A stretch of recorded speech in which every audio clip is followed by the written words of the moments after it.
మన ఆహ్వానాన్ని అందుకొని వచ్చిన దైవజనులను బట్టి ఖమ్మం నుంచి వచ్చిన పాస్టర్ పాల్ గారు, పాలకొల్ నుంచి వచ్చిన ఎజ్రా పాస్టర్ గారికి, అలానే రాజమండ్రి నుంచి వచ్చిన శ్యామ్ గారికి, ఒంగోలు నుంచి వచ్చిన పాస్టర్ పాల్ గారికి, దైవజనులందరికీ నా యొక్క వందనాలు.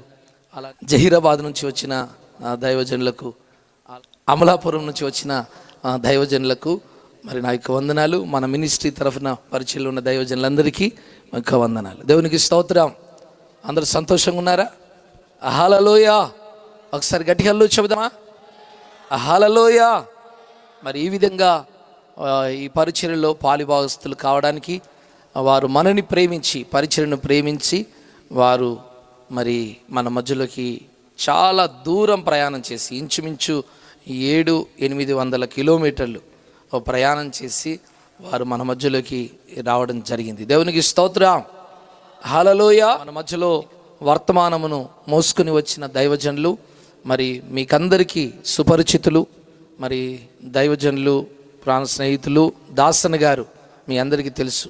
కొన్ని సంవత్సరాల నుంచి ఈ విధంగా మన పరిచర్యలో వారి పాలిభాగస్తులుగా ఉండి మరి ప్రతి పండుగల్లో, ప్రతి సభల్లో వారు మన మధ్యలో ఇది వారి పరిచర్యగా భావించి ప్రతి సంవత్సరం మరి వచ్చి వర్తమానాన్ని ఇచ్చి మనల్ని ఆశీర్వదించి వారు వెళ్తున్నారు. దేవునికి స్తోత్రం. వారు విరామం లేకుండా మన రాష్ట్రంలో, వేరే రాష్ట్రాల్లో వాడబడుతున్న దైవజనులు. దేవునికి స్తోత్రం.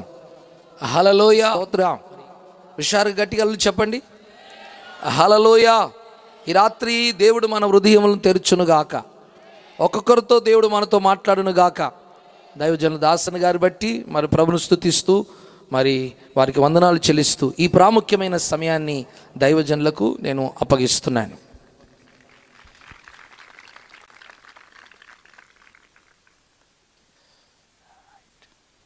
దైవ సన్నిధిని ఆశ్రయించిన ప్రభు పిల్లలైన మీ అందరికీ నా హృదయపూర్వక వందనాలు చెల్లిస్తూ ఉన్నాను. అలాగనే ముఖ్యంగా మరి అధికంగా ఈ ప్రాంతం కొరకు దేవుడే యోచించి సంకల్పించి ఈ ప్రాంతంలో అనేక మందిని ప్రభు స్వాస్థ్యంగా మిమ్మల్ని అందరినీ సిద్ధపరచాలని దేవుడే యోచించాడు. మీ కొరకు ఆయన ఆలోచించి మీకు ఏ సేవకులైతే అవసరమో, ఏ సేవకులు ఆయన సంకల్పాన్ని నెరవేరుస్తారో మిమ్మల్ని ఒక పరిపూర్ణమైన ఉపదేశ క్రమంలో నిర్మించి స్థాపించి ప్రభు ఎదుట నిలబెట్టాలని దేవుడు యోచించాడో,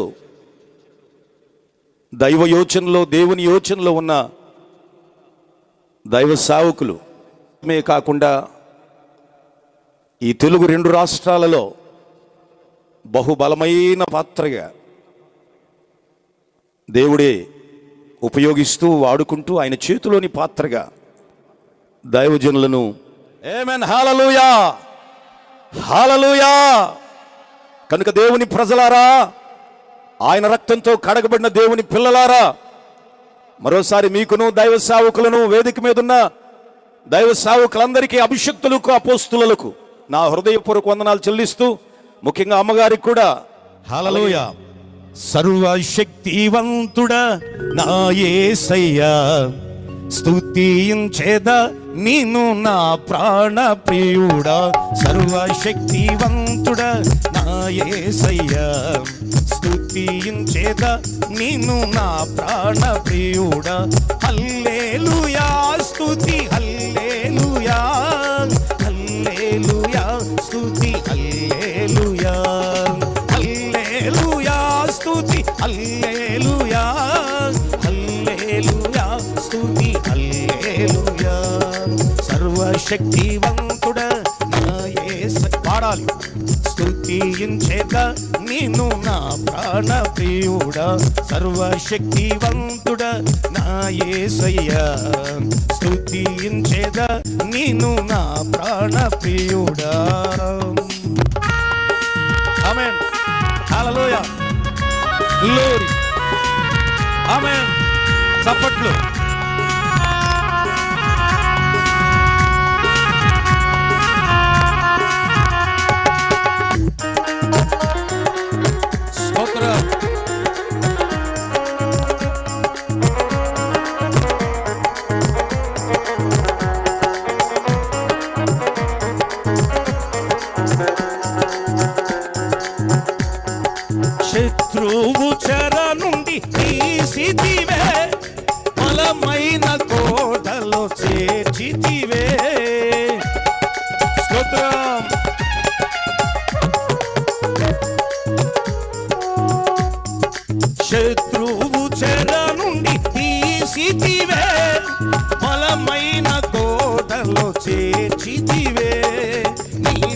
బాహుబలము చూపితివే, నా భయము నీవే తీర్చితివే. నీ బాహుబలము చూపితివే, నా భయము నీవే తీర్చితివే. సర్వశక్తివంతుడా నా యేసయ్యా, స్తుతించెదా నిన్ను నా ప్రాణ ప్రియుడా. సర్వశక్తివంతుడా నా యేసయ్యా, స్తుతించెదా నిన్ను నా ప్రాణ ప్రియుడా. స్తోత్రం, హల్లెలూయా, గ్లోరీ, ఆమేన్.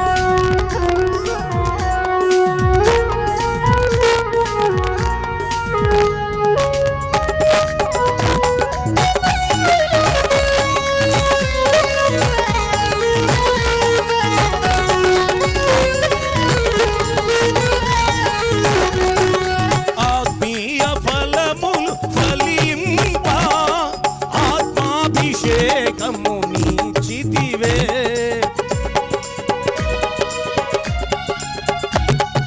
ఆత్మీయ ఫలములు ఫలింప, ఆత్మాభిషేకము నీచితివే. నీ సొత్తుగానే నుండుటకై నీతోనే అంటూ కట్టితివే. నీ సొత్తుగానే నుండుటకై నీతోనే అంటూ కట్టితివే. సర్వశక్తివంతుడా నా యేసయ్యా, స్తుతించెదా నిన్ను నా ప్రాణ ప్రియుడా. సర్వశక్తివంతుడా నా యేసయ్యా, స్తుతించెదా నిన్ను నా ప్రాణ ప్రియుడా. గ్లోరీ, స్తోత్రం, హల్లెలూయా.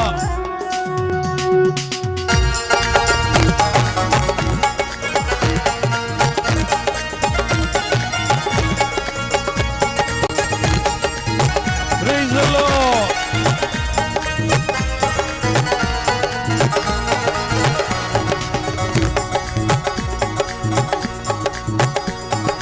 పరిపూర్ణమైన పరిచర్యలో నీ వెంట నేను నడచుటకై. స్తోత్రం. పరిపూర్ణమైన పరిచర్యలో నీ వెంట నేను నడచుటకై. నీ పిలుపు నన్ను స్థిరపరచే, నీతో నేను పాలొందుటకై. నీ పిలుపు నన్ను స్థిరపరచే, నీతో నేను పాలొందుటకై. సర్వశక్తివంతుడా నా యేసయ్యా, స్తుతించెదా నిన్ను నా ప్రాణ ప్రియుడా. సర్వశక్తివంతుడా నా యేసయ్యా, స్తుతించెదా నిన్ను నా ప్రాణ ప్రియుడా. హల్లెలూయా స్తుతి, హల్లెలూయా, హల్లెలూయా స్తుతి, హల్లెలూయా, హల్లెలూయా స్తోత్రం, హల్లెలూయా, హల్లెలూయా స్తుతి, హల్లెలూయా, హల్లెలూయా స్తుతి, హల్లెలూయా, హల్లెలూయా స్తుతి, హల్లెలూయా, హల్లెలూయా స్తుతి, హల్లెలూయా, హల్లెలూయా స్తుతి, హల్లెలూయా, హల్లెలూయా, హల్లెలూయా. రోమీయులకు రాసిన పత్రిక 8వ అధ్యాయంలో 8వ వాక్యం, దేవుని ప్రేమించు వారికి అనగా ఆయన సంకల్పము చొప్పున పిలువబడిన ఆయన సంకల్పము చొప్పున పిలువబడిన వారికి మేలు కలుగుటకై మేలు ఈ రాత్రి మేలు కలుగుటకై సమస్తము సమకూడి జరుగుచున్నవని ఎరుగుదుము. రెండు విభిన్న మనస్తత్వాలు కలిగిన దేవుని ప్రజలతో ఈ రాత్రి దేవుడు మాట్లాడుతున్న వాక్కు. కొన్ని పర్యాలు దేవుని కలిగి ఉన్నా దైవ సంబంధమైన మనసులో నుండి మనం తొలగిపోయిన వారమై ప్రార్థనలోనే ఉంటాం, సంఘంలోనే ఉంటాం, వాక్యాన్ని చదువుతూ ఉంటాం, ప్రార్థన చేస్తూ ఉంటాం. కానీ కొన్ని పర్యాయాలు ఎందుకో మనము దేవునికి మనకు తెలియకుండానే వ్యతిరేకంగా బ్రతుకుతూ ఉంటాం. సంఘం దేవుని శరీరం, ప్రభు అయిన యేసుక్రీస్తు రక్తములో నుండి పుట్టినటువంటిది. అయితే ఈ రోమా పత్రికలో వ్రాయబడినటువంటి మాటను గురించి మీకు ఒక్క మాట చెప్పి దైవ వర్తమానంలోకి వెళదాం. అపోస్తుడైన పౌలు రోములో ఉన్నటువంటి సంఘానికి వ్రాస్తూ అక్కడున్న పరిస్థితులను అవగాహన చేసుకుని ఆ పరిస్థితుల ప్రభావం ద్వారా సంఘము దైవ పరిపూర్ణతలో నుండి తొలగిపోద్దేమోనని, అటువంటి అనుభవాలు లేకుండా సంఘమును క్రీస్తు రూపములోనికి, సంఘమును దైవ స్వారూప్యంలోనికి దేవుడు ఎలాగైతే చూడాలనుకుంటున్నాడో, మన భక్తి, మన విశ్వాసము, మన పరిశుద్ధత, మన ప్రతిష్ట దేవుడు ఎలాగైతే చూడాలనుకుంటున్నాడో.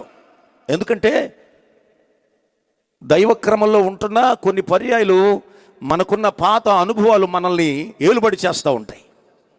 మనకున్న ఈ సాంప్రదాయాలు ఎక్కడో చూసో ఎవరినో తెలుసుకునో చూసి నేర్చుకునో వాళ్ళు అలా ఉన్నారు, వీళ్ళు ఎలా ఉన్నారు, మనం ఎలా ఉన్నామేంటని ఆలోచనలు దైవక్రమంలో నుండి కొన్ని పర్యాయాలు మనల్ని తొలగించడానికి ప్రయత్నం చేస్తాయి. అటువంటి మనస్తత్వం కలిగిన, పరిపూర్ణత అసంపూర్ణత కలిగిన, విభిన్న మనస్తత్వాలు కలిగిన సంఘం ఇది. దైవ పరిపూర్ణత కోరిన వారు కొంతమంది ఉంటే వారికి తెలిసిన సాంప్రదాయాల ప్రకారంగా భక్తి చేసే కొంతమంది ప్రజల యొక్క మిశ్రమ సంఘం ఈ రోమా సంఘం. దేవునికి మహిమ కలుగును గాక. హల్లెలూయా, హల్లెలూయా. అయితే సంఘమును దేవుడు వాంఛించి చూడాలని ఆశించిన రీతిలో సంఘమును సిద్ధపరచాలని, అంతేకాదు అలాగును సిద్ధపడిన వారికి దేవుడు మేలు చేయాలని, దైవ మేలు ఈ రాత్రి మనం అనుభవించాలని. ఎందుకంటే దేవుడు మేలు చేయాలి అని అనుకుంటే దైవవాక్యంలో రాయబడి ఉంటుంది, వీళ్ళట దేవుని ప్రేమించేవారట, దేవుని సంకల్పం చొప్పున పిలువబడిన వారేనట. అది ప్రేమించారు, పిలువబడిన వారే. దేవుని సంఘము కొరకు, దేవుని చిత్తాన్ని నెరవేర్చుట కొరకు దేవుడు అనాది కాలంలోనే వీరిని దేవుడు పిలిచాడు. ఆయన సంకల్పంలో ఉన్నవారే. కానీ ఎందుకో సంఘంలో మరో విభిన్నమైనటువంటి మనసు కలిగినటువంటి వారు కూడా చోటు చేసుకున్నారు. ఎందుకంటే సంఘము శరీరం కదా, సంఘము శరీరం. ఏ శరీరం కూడా రెండు విభిన్నమైనటువంటి అనుభవాలు ఉండవు. ఏ శరీరానికి ఎరుపు ఒక వైపున, నలుపు ఒక వైపున ఉండదు. ఏ బాడీకి, ఏ శరీరానికి కూడా. అయితే ఈ రోజున సంఘంలో నా ప్రియమైన దేవుని ప్రజలారా, రాత్రి దేవుని వాక్యం చెబుతున్న అద్భుత విశేషమైన సంగతి ఏమిటంటే, సంఘమును దేవుడు ఎలాగూ చూడాలనుకుంటున్నాడో అలాగున ఒకే ఆకారంలో, ఒకే తత్వంలో, అంతేకాదు అలాగున చేయటం ద్వారా మనకు ఆశించిన దానికంటే అద్భుతమైన మేలు మన ప్రభు సమకూరుస్తాడు. స్తోత్రం చెబుదాం. హల్లెలూయా. చాలా మంది దేవుడు మనకు మేలు చేయాలి, దేవుడు మనల్ని ఆశీర్వదించాలి, మన పిల్లల్ని దీవించాలి, మన ఇహలోక సంబంధమైన పర సంబంధమైన ప్రతి ఆశీర్వాదం దేవుడు అనునిత్యము అధికం చేయాలనే కోరిక, తపన కలిగి అనేక మంది ప్రార్థన చేస్తూ ఉంటారు. మంచిది, మీ నిరీక్షణకు ఒక నమస్కారం. అయితే దేవుడు మనం ఆశించినట్టుగా తప్పకుండా చేస్తాడు. కానీ అప్పుడప్పుడు దైవ నిర్ణయాన్ని మాని, దైవ సంకల్పాన్ని మాని మన సొంత నిర్ణయాలలో మన భక్తిని ఎవరో చెప్పారని, ఏదో చూసి, ఎక్కడో తెలుసుకున్నది విని కొన్ని పర్యాయాలు దేవుని యొక్క చిత్తాన్ని, దైవ చిత్తాన్ని మనము గ్రహించలేని పరిస్థితిలో ఉంటాం. అందుకనే ఇప్పుడు పౌలేమని చెప్తున్నాడంటే, దేవుని ప్రేమించు వారికి అనగా ఆది. దేవుని ప్రేమించేవారు అంటే బాప్తిసం తీసుకున్నవారా? దేవుని ప్రేమించేవారు అంటే కూటాలకు వచ్చేవారా? దేవుని ప్రేమించేవారు అంటే పాటలు పాడేవాళ్ళ? దేవుని ప్రేమించేవారు అంటే బైబిల్ చదివేవాళ్ళ? ఒకవేళ నేను చెప్పినవన్నీ నీకున్న దైవ చిత్తం అనేటువంటిది ఒకటి ఉంది. అది దేవుని ప్రేమించటము అంటే, దేవుని ప్రేమించటం అంటే బాప్తిసం తీసుకోవటమే కాదు, ఆదివారం సక్రమంగా మందిరానికి రావటమే కాదు, అప్పుడప్పుడు క్రిస్మస్కి అరటిపళ్ళు గెలపట్టి రావటమే కాదు. ప్రియ దేవుని బిడ్డ, జాగ్రత్తగా గ్రహించాలి. దేవుని ప్రేమించు వారికి అనగా ఆయన సంకల్పము చొప్పున పిలువబడిన వారికి, అంటే ప్రేమించేవారు ఆ ప్రేమలో దేవుని పిలుపుందనే గ్రహించాలి. స్తోత్రం, హల్లెలూయా. నా దేవుని ప్రజలారా, ఈ రాత్రి దేవుని వాక్యం వింటున్న దేవుని ప్రియులారా, దేవుడు సమస్తము సమకూర్చి నీ కొరకు, నీ కుటుంబం కొరకు, ఇహమందు పరమందు కూడా అద్భుతమైన వ్యక్తిగా ఆయన ఎదుట దేవుడు నిన్ను నిలబెట్టాలని ఈ రాత్రి చెబుతున్న ప్రతి మాటను అవగాహన చేసుకుని అలాగున నిన్ను నీవు కట్టుకుంటే ఈ భూమి మీద సకల ఐశ్వర్యాన్ని అనుభవిస్తావు. దేవుని నిత్య స్వాస్థ్యంలో ఆయన కనుదృష్టిలో ఉంటావు. స్తోత్రం, హల్లెలూయా. అందుకని రాత్రి దేవుడు అంటున్నాడు, దేవుని ప్రేమించు వారికి అనగా ఆయన సంకల్పము చొప్పున పిలువబడిన వారికి. అది ప్రేమ పిలుపు అంటే ప్రేమతో కూడిన పిలుపు అన్నమాట. మన దేవుడు మనల్ని ప్రేమించిన దేవుడు. నా ప్రియమైన దేవుని బిడ్డ, నిన్ను ఎంతగా ప్రేమించాడో మనందరికి తెలుసు. ఎస్, ఆయన అంతగా ప్రేమించాడో సంఘము కూడా అంతగా దేవుని ప్రేమించే అనుభవాలు మనకు ఉండాలి. నా దేవుని ప్రియులారా, దేవుడు నిన్ను ప్రేమించునంతగా నువ్వు దేవుని ప్రేమించగలుగుతున్నావా? దేవుడు నిన్ను ఎంతగా ప్రేమించాడో లేఖనాలు చెబుతున్నాయి. దేవుడు గనుక నిన్ను ప్రేమించకపోతే ఈ రాత్రి నెమ్మది ఉండేది కాదేమో. దేవుడు నిన్ను ప్రేమించకపోతే నీకు విమోచన ఉండేది కాదేమో. అసలు దేవుడు నిన్ను ప్రేమించి ఈ రాత్రి ఆయన కనుదృష్టిలో నువ్వు లేకపోతే ఈ భూమి మీద ఒక వ్యక్తిగా కూడా నువ్వు ఉండేవాడు కాదేమో. అందుకనే దేవుడు ప్రేమించే వారికి అనగా ఆయన చిత్తము చొప్పున జరిగించు వారికి మేలు కలుగుటకై సమస్తము సమకూడి జరుగుచున్నవని ఎరగాలి. స్తోత్రం అంటే తెలుసుకోవాలి. దేవునికి స్తోత్రం. చెబుదా హల్లెలూయా. సమస్తము అనగా ఇహమందు పరమందు కూడా, ఈ భూమి మీద పరలోక రాజ్యంలో కూడా చాలా మంది యేసుక్రీస్తు ప్రభు వారిని ఈ భౌతిక అక్కర్లు తీర్చుకునే ఒక అద్భుతమైనటువంటి శక్తిగా వారు గ్రహించి దేవుని దగ్గరికి వస్తున్నారు.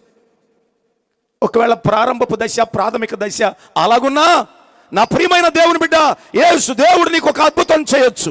దేవుడు నీ కుటుంబంలో ఆశ్చర్యకార్యం, సూచక క్రియ చేసి నీ విశ్వాస జీవితం ఆకర్షించబడినట్లుగా దేవుడు ఒక కార్యం చేసిన కార్యాల కొరకు మాత్రమే దేవుడు నిన్ను ఏర్పరచుకోలేదు. అయితే ఈ రాత్రి నా దేవుని బిడ్డ, బైబిల్ చెప్తున్న అద్భుతమైన సత్యం ఏమిటంటే, ఈ రోమా సంఘ విశ్వాసులు ఎటువంటి వాళ్ళంటే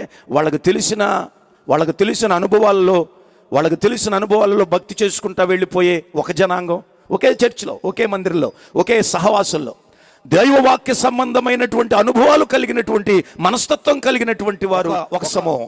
రెండు జన సమూహాలు కలిసి ఒకే సంఘంగా రోమా సంఘంలో ఉన్నాయి. ఆ విభిన్న మనస్తత్వాలు కలిగినటువంటి వారిని ఒకే అనుభవంలోనికి, క్రీస్తు యేసు అనుభవంలోనికి దేవుడు ప్రేమించి ఆయన సొత్తుగా పిలువబడి పరలోక రాజ్య మహిమలో ప్రత్యక్షం అవ్వాలని అందరినీ ఏకం చేసి మాట్లాడుతున్నాడు దేవుని సేవకుడైన పౌలు. స్తోత్రం, చెబుదా హల్లెలూయా. కనుక రాత్రి నువ్వు దేవుని ప్రేమించి ఆయన పిలుపులో పాలు పొంది ఆయన పిలుపు యొక్క సారాన్ని, ఆయన పిలుపు యొక్క సత్యాన్ని, ఆయన పిలుపు యొక్క మేలును, ఆయన పిలుపులో ఉన్న ఆశీర్వాదాన్ని, ఆయన పిలుపులో ఉన్నటువంటి ప్రతి విధమైన ఆనందాన్ని నువ్వు పొందాలని దైవ చిత్తం. దేవునికి స్తోత్రం కలుగునుగా. తెలుసు, మన పితరుడైన అబ్రహామును దేవుడు పిలిచాడు. అబ్రహామునే కాదు, ఇక్కడ కూర్చున్న మనమంతా ఆ పిలుపులో భాగస్థులు. నా దేవుని ప్రజలారా జాగ్రత్తగా గ్రహించాలి.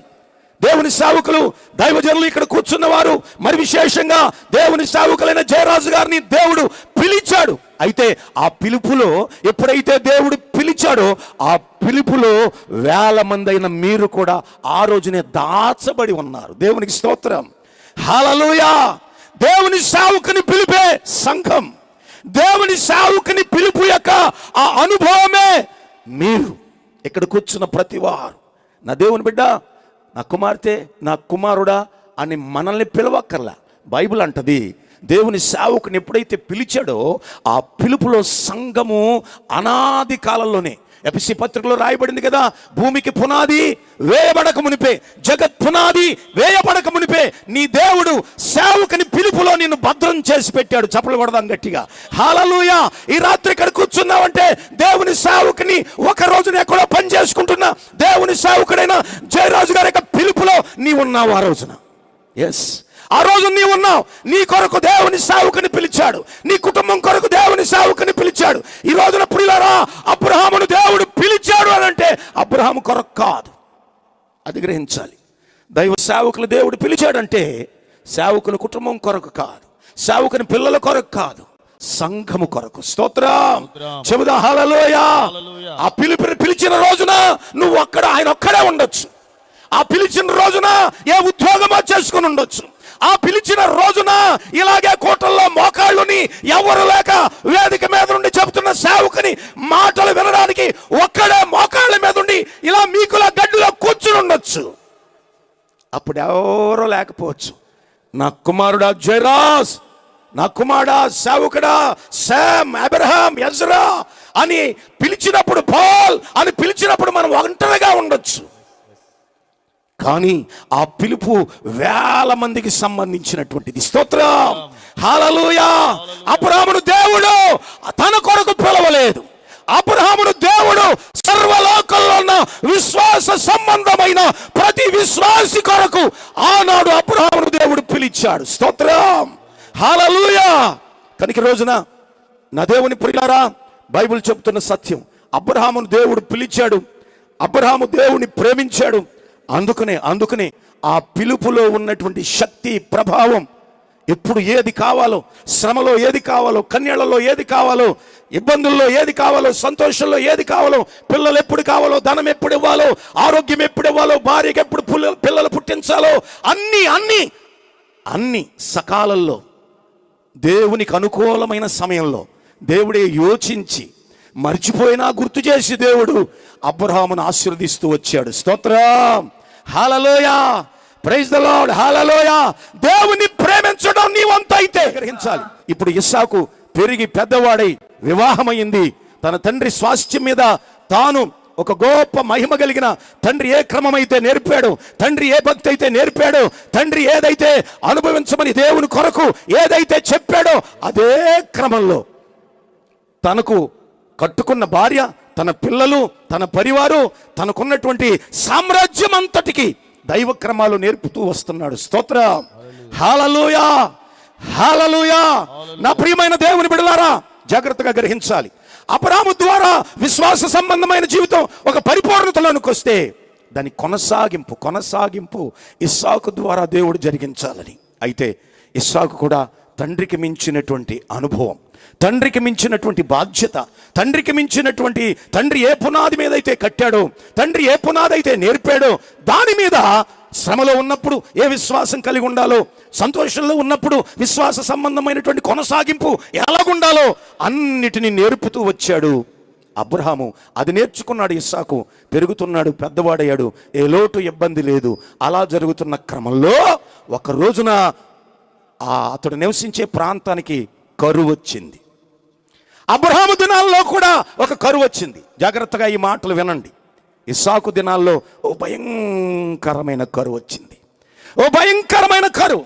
భార్యను, పిల్లలతో మాట్లాడాడు, పరివారం, పరికరాలు అందరితో మాట్లాడి అయ్యా, మన తండ్రి దినాల్లో ఉన్నటువంటి కరువు మరలా తిరిగి నా దినాల్లో కూడా వచ్చింది. కనుక మనమేం చేయాలి, మనమేం చేద్దాం అని ఇస్సాకు అబ్రహాము యొక్క విశ్వాసపు కొనసాగింపులో ఉన్న వ్యక్తిగా, ఒక పరిపూర్ణమైనటువంటి వ్యక్తిగా తన పరివారంతో, భార్యతో, అందరితో మాట్లాడి ఒక నిర్ణయానికి వచ్చారు.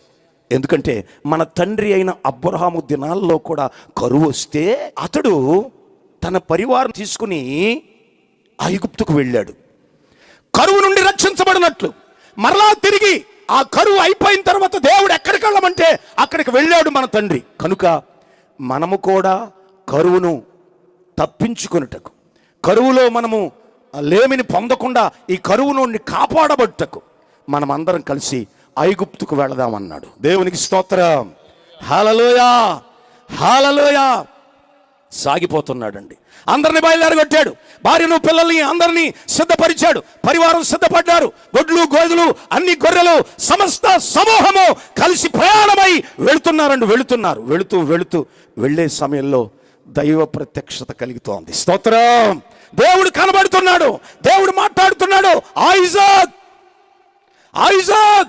ప్రభువా, తండ్రి చెప్పండి అని అన్నాడు. ఎక్కడికి వెళుతున్నావు? అయ్యా, కరువులో నా పితరుడైనా, నా తండ్రి అయినా, నీ భక్తుడైనా, నీ సేవకుడైన అబ్రహాము నడిచిన త్రోవలో నేను వెళుతున్నాను. అదిగో ఆ ఐగుప్తుకు వెళుతున్నాను. కారణం ఏమిటంటే ఐగుప్తులో పంట ఉంది, ఐగుప్తులో నీళ్లున్నాయి. ఈ పశువులకు, ఈ మనుషులకు, ఈ పరివారానికి కావలసిన చాలినంత నీళ్లు ఐగుప్తులో ఉన్నాయి. ఎందుకంటే ఐగుప్తుకు వరప్రసాదం నైలు నది కదా. అందుకని నైలు నది, అంతేకాదు తన తండ్రి వెళ్ళాడు, అక్కడ నైలు నది కనబడుతుంది. వారు క్షేమంగా బ్రతకడానికి కావలసిన కొన్ని ఆధారమైనటువంటి రిసోర్సెస్ అక్కడ కనబడుతున్నాయి. అందుకని అందులో తండ్రి వెళ్ళాడు, అక్కడ కనబడుతున్నాయి. సో కనుక ఇప్పుడు తన పరివారం అంతా కలిసి వెళుతున్న ఆ మార్గ మధ్యలో దేవుడు దర్శించి ఇప్పుడు అంటాడు, నో, నీవు ఐగుప్తుకు వెళ్ళడానికి వీలు లేదు. ఫిలిష్తీయుల దేశంలో ఉన్న పట్టణమైన గెరారులో నీళ్లు లేవే, గెరారులో చాలినంత జలాలు లేవే, గెరారులో కావలసినంత ఆహారం లేదే. అందులోనూ గెరారు ఈ ఐగుప్తు కంటే బహు భయంకరమైన శత్రు దేశమే, విగ్రహారాధన సంబంధమైందే, క్రైస్తవ జీవితంలో బహు అవహేళన కలిగినటువంటిదే. అక్కడికి వెళ్ళాలి. అక్కడ ఏముందని? దేవునికి స్తోత్రం, హల్లెలూయా. ఎటు చూసిన ఎడారే. గెరారులో ఏమున్నాయి? గెడారులో ఏమి లేదే. గెరారులో ఆహారం లేదే. గొడ్లకు, గొర్రెలకు, మనుషులకు కావలసిన నీటి ఓటలు లేవే. స్తోత్రం చెబుదాం, హల్లెలూయా, హల్లెలూయా అని అనక, అని ఆలోచించక. ఎందుకంటే నా ప్రియమైన దేవుని బిడ్డ, దేవుని పిలుపులో, దేవుని ప్రేమలో ఒకవేళ నువ్వు స్థిరపరచబడితే, దేవుడు ఏం చెబితే అది శ్రమైనా, అది ఇబ్బంది అయినా, అది కరువైనా, అది ఖడ్గమైనా, ఏది ఏమైనా దేవుని మాట చొప్పున జరిగించే వారికి సమస్తము జరుగుతాయనే ఉపదేశంలో కట్టబడినవాడు ఇస్సాకు. స్తోత్రం చెబుదాం, హల్లెలూయా. పరిస్థితులను చూచేవాడు కాదు, క్షేమాన్ని చూచేవాడు కాదు, ధనం మీద ఆధారపడేవాడు కాదు. దేవుడు ఏది చెబితే దాని వైపు అడుగులు వేసేవాడు. అదే క్రమంలో ఈ రాత్రి మనమందరము కట్టబడుదుము గాక. పరిస్థితులు, సుఖమైన పరిస్థితులు, క్షేమకరమైన పరిస్థితులు, వాటిని చూసి అడుగులు వేయకండి. మీ విశ్వాసపు యాత్ర వాటిని చూసి అడుగులు వేయకండి. అబ్రహాము అలాగూ అడుగులు వేయలేదు. ఎస్, లోతుకి అబ్రహాంకి వివాదం ద్వారా విడిపోయినప్పుడు లోతుకే ముందు చాయిస్ ఇచ్చాడు అబ్రహాం. చూడు, నీ చుట్టూ భూభాగం ఉంది, ఏది క్షేమంగా ఉంటే అది తీసేసుకుని వెళ్ళిపో అన్నాడు. లోతు కన్నులెత్తి చూసి సారం కలిగింది, సత్తువు కలిగింది, నీళ్లు కలిగింది, అన్ని యోగక్షేమాలు ఉన్నటువంటి ప్రాంతాన్ని ఎన్నుకున్నాడు. యోగక్షేమాలు కలిగిన ప్రాంతాన్ని ఎన్నుకున్నాడు అని అంటే ఇక మిగిలింది ఏం ప్రాంతం అన్నమాట? విడవబడిన ప్రాంతమేగా. లోతు విడవబడిన ప్రాంతం, రాళ్ళు, రప్పలు, కొండలు తప్ప. దేవునికి స్తోత్రం.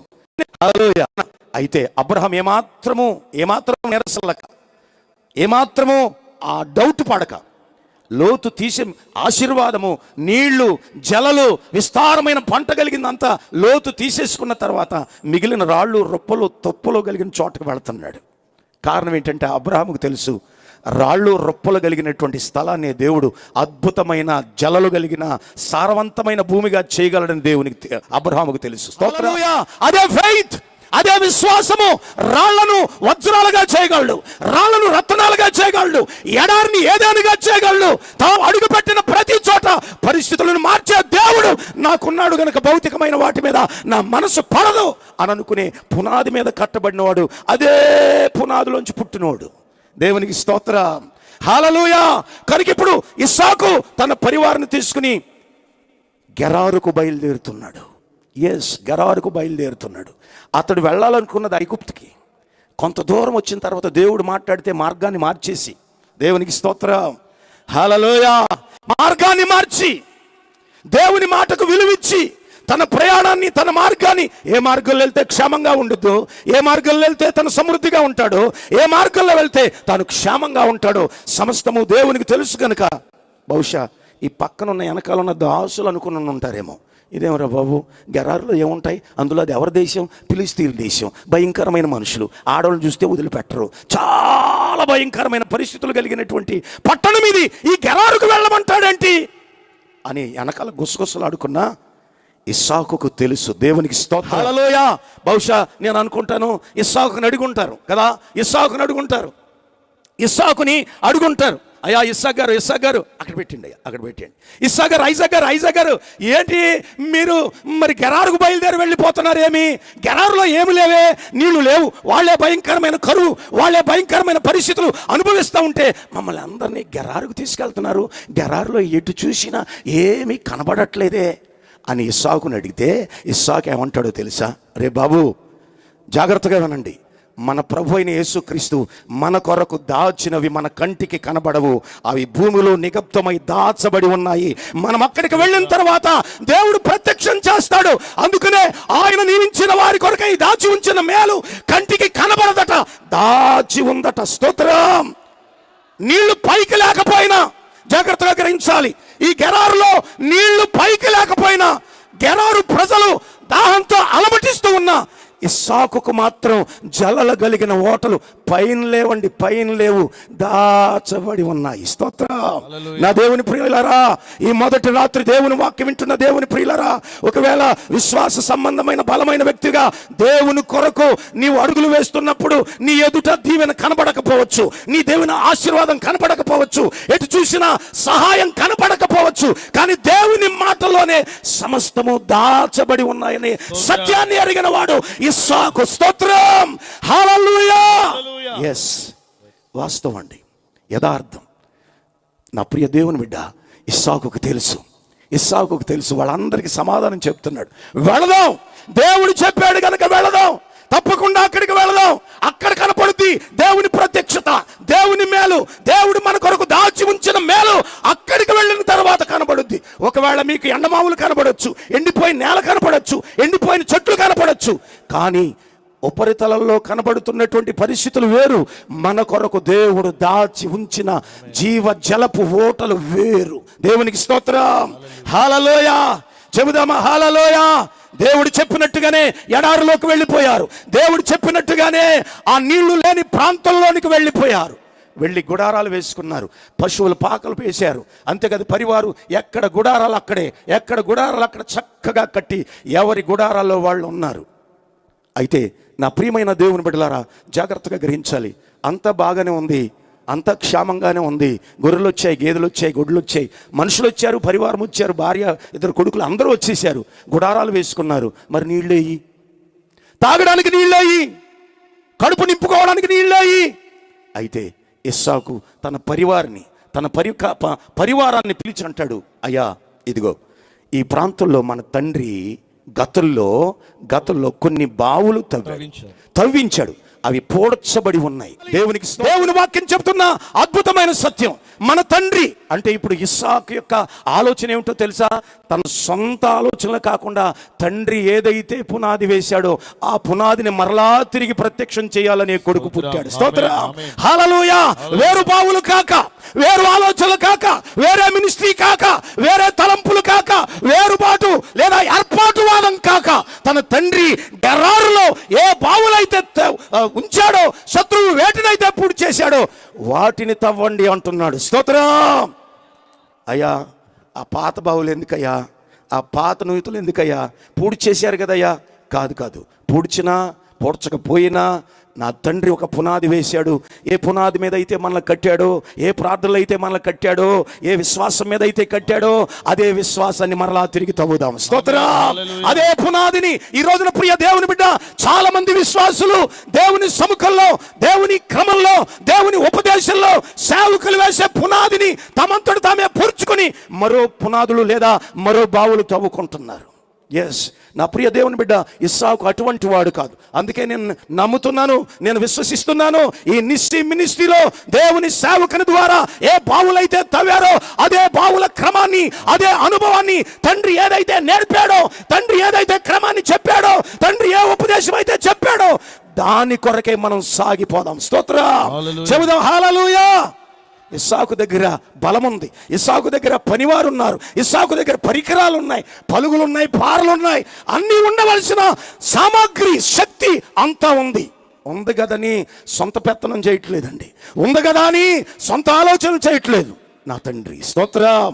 దేవునికి మహిమ కలుగును గాక. దేవునికి స్తోత్రం చెబుదాం. హల్లెలూయా, హల్లెలూయా. ఈ రోజున దేవుడు మనకు వేసే పునాది ఒకటి, ఆ తర్వాత జనులు తమకిష్టం వచ్చినట్టుగా పోయేటువంటి పరిస్థితులు వేరు. ఇస్సాకు అలాగ చేయట్లేదండి. అంటున్నాడు తన పరివారం అందరితో అంటున్నాడు, మన తండ్రి బావులు తవ్వాడు, శత్రువులు పూర్తి చేశారు, సో కనుక వాటిని తిరిగి తవ్వుదాం కానీ కొత్త బావులు మనం తవ్వద్దు. స్తోత్రం. బహుశా వాళ్ళందరూ అనుకుని ఉంటారు, ఇప్పుడు ఊడిపోయినాయి కదా, పాత బావులు కదా, శత్రువు మన్నేసేసాడు కదా, శత్రువు బండలు వేసాడు, తుక్కేసాడు, చెత్త వేసాడు, అన్నీ వేసాడు కదా, ఏముంటాయి దీంట్లో అనుకుని. అయితే ఇస్సాకు అంటాడు, ఇదిగో మనము తండ్రి క్రమం చొప్పున పని ప్రారంభిద్దాం అని అనగానే తన పరివారం అందరూ పలుగులు పట్టారు. దేవునికి స్తోత్రం. పారలు పట్టారు. ఇప్పుడు దేవుని నామంలో ప్రార్థన చేసి తవ్వటం, పూడిక తీయటం ప్రారంభించారు. నా ప్రియమైన దేవుని బిడ్డ, శత్రువట మన్ను వేశాడట, శత్రువట వాటిని పూర్తి చేశాడట. ఈ రాత్రి నీ కొరకు దాచబడినటువంటి గొప్ప అనుభవం, గొప్ప మేలును, గొప్ప ఆశీర్వాదాన్ని ఈ సభల మొదటి రాత్రి నువ్వు పొందాలనుకుంటే, శత్రువు నీ హృదయంలో, నీ మనసులో, నీ ఇంటిలో, నీ కుటుంబంలో, నీ భక్తి జీవితంలో ఏదైతే మన్ను వేశాడో, ఏదైతే అక్రమాన్ని నింపాడో, ఏదైతే చీకటి నింపాడో, ఈ రాత్రి నువ్వు తవ్వుకోగలిగితే, తీయగలిగితే, ఇది మా ఉపదేశం కాదు, తండ్రి ఉపదేశం. స్తోత్రం. హల్లెలూయా, హల్లెలూయా. ఇప్పుడు ఇస్సాకు తన సొంత మాటలు చెప్పట్లేదు, తండ్రి తవ్వాడు, అవి తండ్రి నియమించాడు, తండ్రి ద్వారా ఏర్పరచబడ్డాయి అంతే. వెంటనే వీళ్ళు ఒక్కళ్ళు కూడా మాట్లాడలేదండి. ఎందుకంటే జాగ్రత్తగా నోట్ చేసుకోండి, దాచబడినటువంటి దేవుని మేలు నువ్వు పొందాలనుకుంటే నీ యజమానుడిది మౌనంగా అంగీకరించటమే నీకు మేలు. స్తోత్రం. చెబుదా హల్లెలూయా, హల్లెలూయా. ఇస్సాకు కూడా అనుభవం లేదు, తండ్రిని వ్యతిరేకించే అనుభవం లేదు. చేతులు కట్టి వేస్తున్నా, కాళ్ళు కట్టి వేస్తున్నా, బలిపీఠం మీద పెట్టినా, ఖడ్గం పైకెత్తినా, ఎందుకు ఇలా చేస్తున్నావు అని ఒక్క మాట కూడా తండ్రికి ఒక మాట కూడా జవదాటని కొడుకులు కావాలి. స్తోత్రం. చెబుదా హల్లెలూయా, హల్లెలూయా. ఇక్కడ కూర్చున్న దేవుని పిల్లలారా, మనకు ఒక అద్భుతమైన తండ్రి ఉన్నాడు, దేవుని పిలుపు కలిగిన తండ్రి ఉన్నాడు. ఆయన మాట దైవ వాక్కుగా స్వీకరించి ఈ రాత్రి నీ పూడికను నువ్వు తీసుకోగలిగితే, ఈ రాత్రి నువ్వు తవ్వడానికి, మరలా తిరిగి తవ్వడానికి, ఒకవేళ శత్రువు నీ ఇంట్లో, శత్రువు నీ మనసులో, శత్రువు నీ హృదయంలో లేని పోని మాటలు వేసి నీ ఓటలను ఒకవేళ పూడ్చివేసిన, మరలా తిరిగి తండ్రి మాట ప్రకారంగా తిరిగి తవ్వగలిగితే అద్భుతమైన ఆశీర్వాదం ఈ రాత్రి దాచబడింది. ఊబికే రాత్రి. స్తోత్రం. చెబుదా హల్లెలూయా. సేవకులు మొదలెట్టారు, పరివారం మొదలెట్టారు, పలుగులు తీసుకున్నారు, పారలు తీసుకున్నారు, పాటలు పాడుతూ తవ్వడం మొదలు పెట్టారు. అబ్రహాము బావులను మరలా తిరిగి తవ్వడం మొదలు పెట్టారు. దేవునికి స్తోత్రం. చెబుదా హల్లెలూయా. ఎస్, ఈ రోజున చాలా రకరకాలైన మన్నులు పడిపోతున్నాయి. మన వ్యక్తిగత జీవితంలో ఉపదేశ క్రమానికి వ్యతిరేకంగా చాలా రకాలైన మన్నులు సాతానుడు మీ బావుల్లో వేసేస్తున్నాడు. దయచేసి వాటిని తవ్వడానికి ఈ రాత్రి నువ్వు పలుగు పట్టాలి. స్తోత్రం. హల్లెలూయా. పారలు పట్టాలి. పారలు పట్టేవారు కొంతమంది, పలుగులు తీసేవారు కొంతమంది. మొత్తానికి వారు ఆ బావిని తవ్వడం మొదలు పెట్టారు. బహుశా నాలంటోడు అక్కడ ఉండుంటే, ఎందుకు మతి లేక ఈ మా పాస్టర్ గారికి, ఈ ఇస్సాకుకి మతి లేక తవ్విస్తున్నాడు. ఏం దొరుకుతాయి దీనిలో పాడైపోయిన దానిలో ఏం దొరుకుతాయి? అందుకే చెబుతున్నాను, దేవుడు నీ కొరకు దాచి ఉంచింది కంటికి కనబడదు. స్తోత్రం. చెబుదా హల్లెలూయా. ఇశ్రాయేలు ప్రజల కొరకు ఆరిన నేల దేవుడు ఎక్కడ దాచిపెట్టాడో తెలుసా? అగాధ జలముల్లో దాచాడు. స్తోత్రం. చెబుదా హల్లెలూయా, హల్లెలూయా. పేతురు కోసం దేవుడు చేపలు ఎక్కడ దాచిపెట్టాడో తెలుసా? ఎక్కడైతే చేపలు పడలేదో అక్కడే చేపలు దాచిపెట్టాడు. స్తోత్రం. నా దేవుని ప్రజలారా, ఈ మొదటి రాత్రి నీ కొరకు విద్యార్థులారా, రైతులారా, స్నేహితులారా, ఉద్యోగస్తులారా, నీ కొరకు దాచిపెట్టిన దేవుని ఆశీర్వాదం అది కనపడేది కాదు, తగిన సమయంలో దేవుడు నీకు అనుగ్రహిస్తాడు. స్తోత్రం. చూడండి, ఇశ్రాయేలు ప్రజలు సముద్రాన్ని చూసి దారెక్కడుందని అటు ఇటు చూశారు, కానీ అగాధ జలముల్లో ఆరణ్యాలు ఉందనే సంగతి బయటకు వచ్చే వరకు తెలియదు. స్తోత్రం. చెబుదాం హల్లెలూయా. ఏలియాతో అంటున్నాడు, ఏలియా వెళ్ళు, సారేపతికి వెళ్ళు, అక్కడ ఉంటది ఆహారం. అక్కడే ఉంటది, అంత కరువేగా. నో, కరువులో కూడా సమృద్ధిని దాచిపెట్టిన దేవుడు. దేవునికి స్తోత్రం కలుగును గాక. హల్లెలూయా. కనుక ఇప్పుడు నీళ్లు దాచబడి ఉన్నాయి, నీళ్లు మరుగై ఉన్నాయి, నీళ్లు కనబడకుండా ఉన్నాయి, కానీ కనబడేదాన్ని చూస్తున్నారు. తవ్వుతుంటే రాళ్ళు వస్తున్నాయి, తవ్వుతుంటే తుప్పులు వస్తున్నాయి, తవ్వుతుంటే ఏమేమో వస్తున్నాయి, అన్ని బయటికి రావాలి. స్తోత్రం. ఈ రాత్రి ప్రియ దేవుని బిడ్డ, నీ ఆశీర్వాదం దేవుడు నీకు అనుగ్రహించే వరకు నీలో ఉన్న ప్రతి అక్రమం బయటికి రావాలి, ప్రతి విధమైన అవిధేయత బయటికి రావాలి, ప్రతి విధమైనటువంటి ఉపదేశంలో ఉన్న ప్రతి విధమైన అక్రమం అనగా దేవుని ఉపదేశానికి లోబడిన తత్వం ఇవన్నీ కూడా బయటికి తీయబడాలి. ఎందుకంటే దేవుడు దాచి ఉంచిన దాని మీద ఈ మన్ను, ఈ తుక్కు, ఈ చెత్త అన్ని పడిపోయి ఉన్నాయి. అది ఆగర్భంలో దాచబడి ఉంది. దేవుని ప్రియులారా, రాత్రి వారు తవ్వుతున్నారు. కొంతమంది ఒకవేళ వేరే విమర్శ చేసుకుంటున్నారేమో, అనుమానిస్తున్నారేమో, లేదా ఎక్కడా ఈ నీళ్లు, ఇదిగో ఇస్సాకు గారికి పెట్టిన పిచ్చ ఆ నాన్నగారు తవ్వాడంట, ఈయన తవ్వుతాడట, ఏం జరుగుద్ది? ఏం జరగదు అని అనుకుని తవ్వుతూ ఉన్నారు. ఎక్కడ వరకు తవ్వుతున్నారనంటే నీటి ఓటలు కనబడే వరకు తవ్వుతున్నారు. స్తోత్రం. అంటే దాని అర్థం ఏంటో తెలుసా? నీటి ఓటలు కనబడటం సంతోషం కాదండి. ఆ నీటి ఓటలను కప్పేసిన ప్రతి విధమైన అక్రమం తీశారని అర్థం. స్తోత్రం. దేవుడు నీ కొరకు సిద్ధపరిచింది నీవు అనుభవించి నీ కన్నులకు ప్రత్యక్షం కావాలంటే నువ్వు దేవునికి నీ మధ్యలో ఉన్న ప్రతి అక్రమం తీస్తేనే కానీ కనబడవు. స్తోత్రం. చెబుదాం హల్లెలూయా.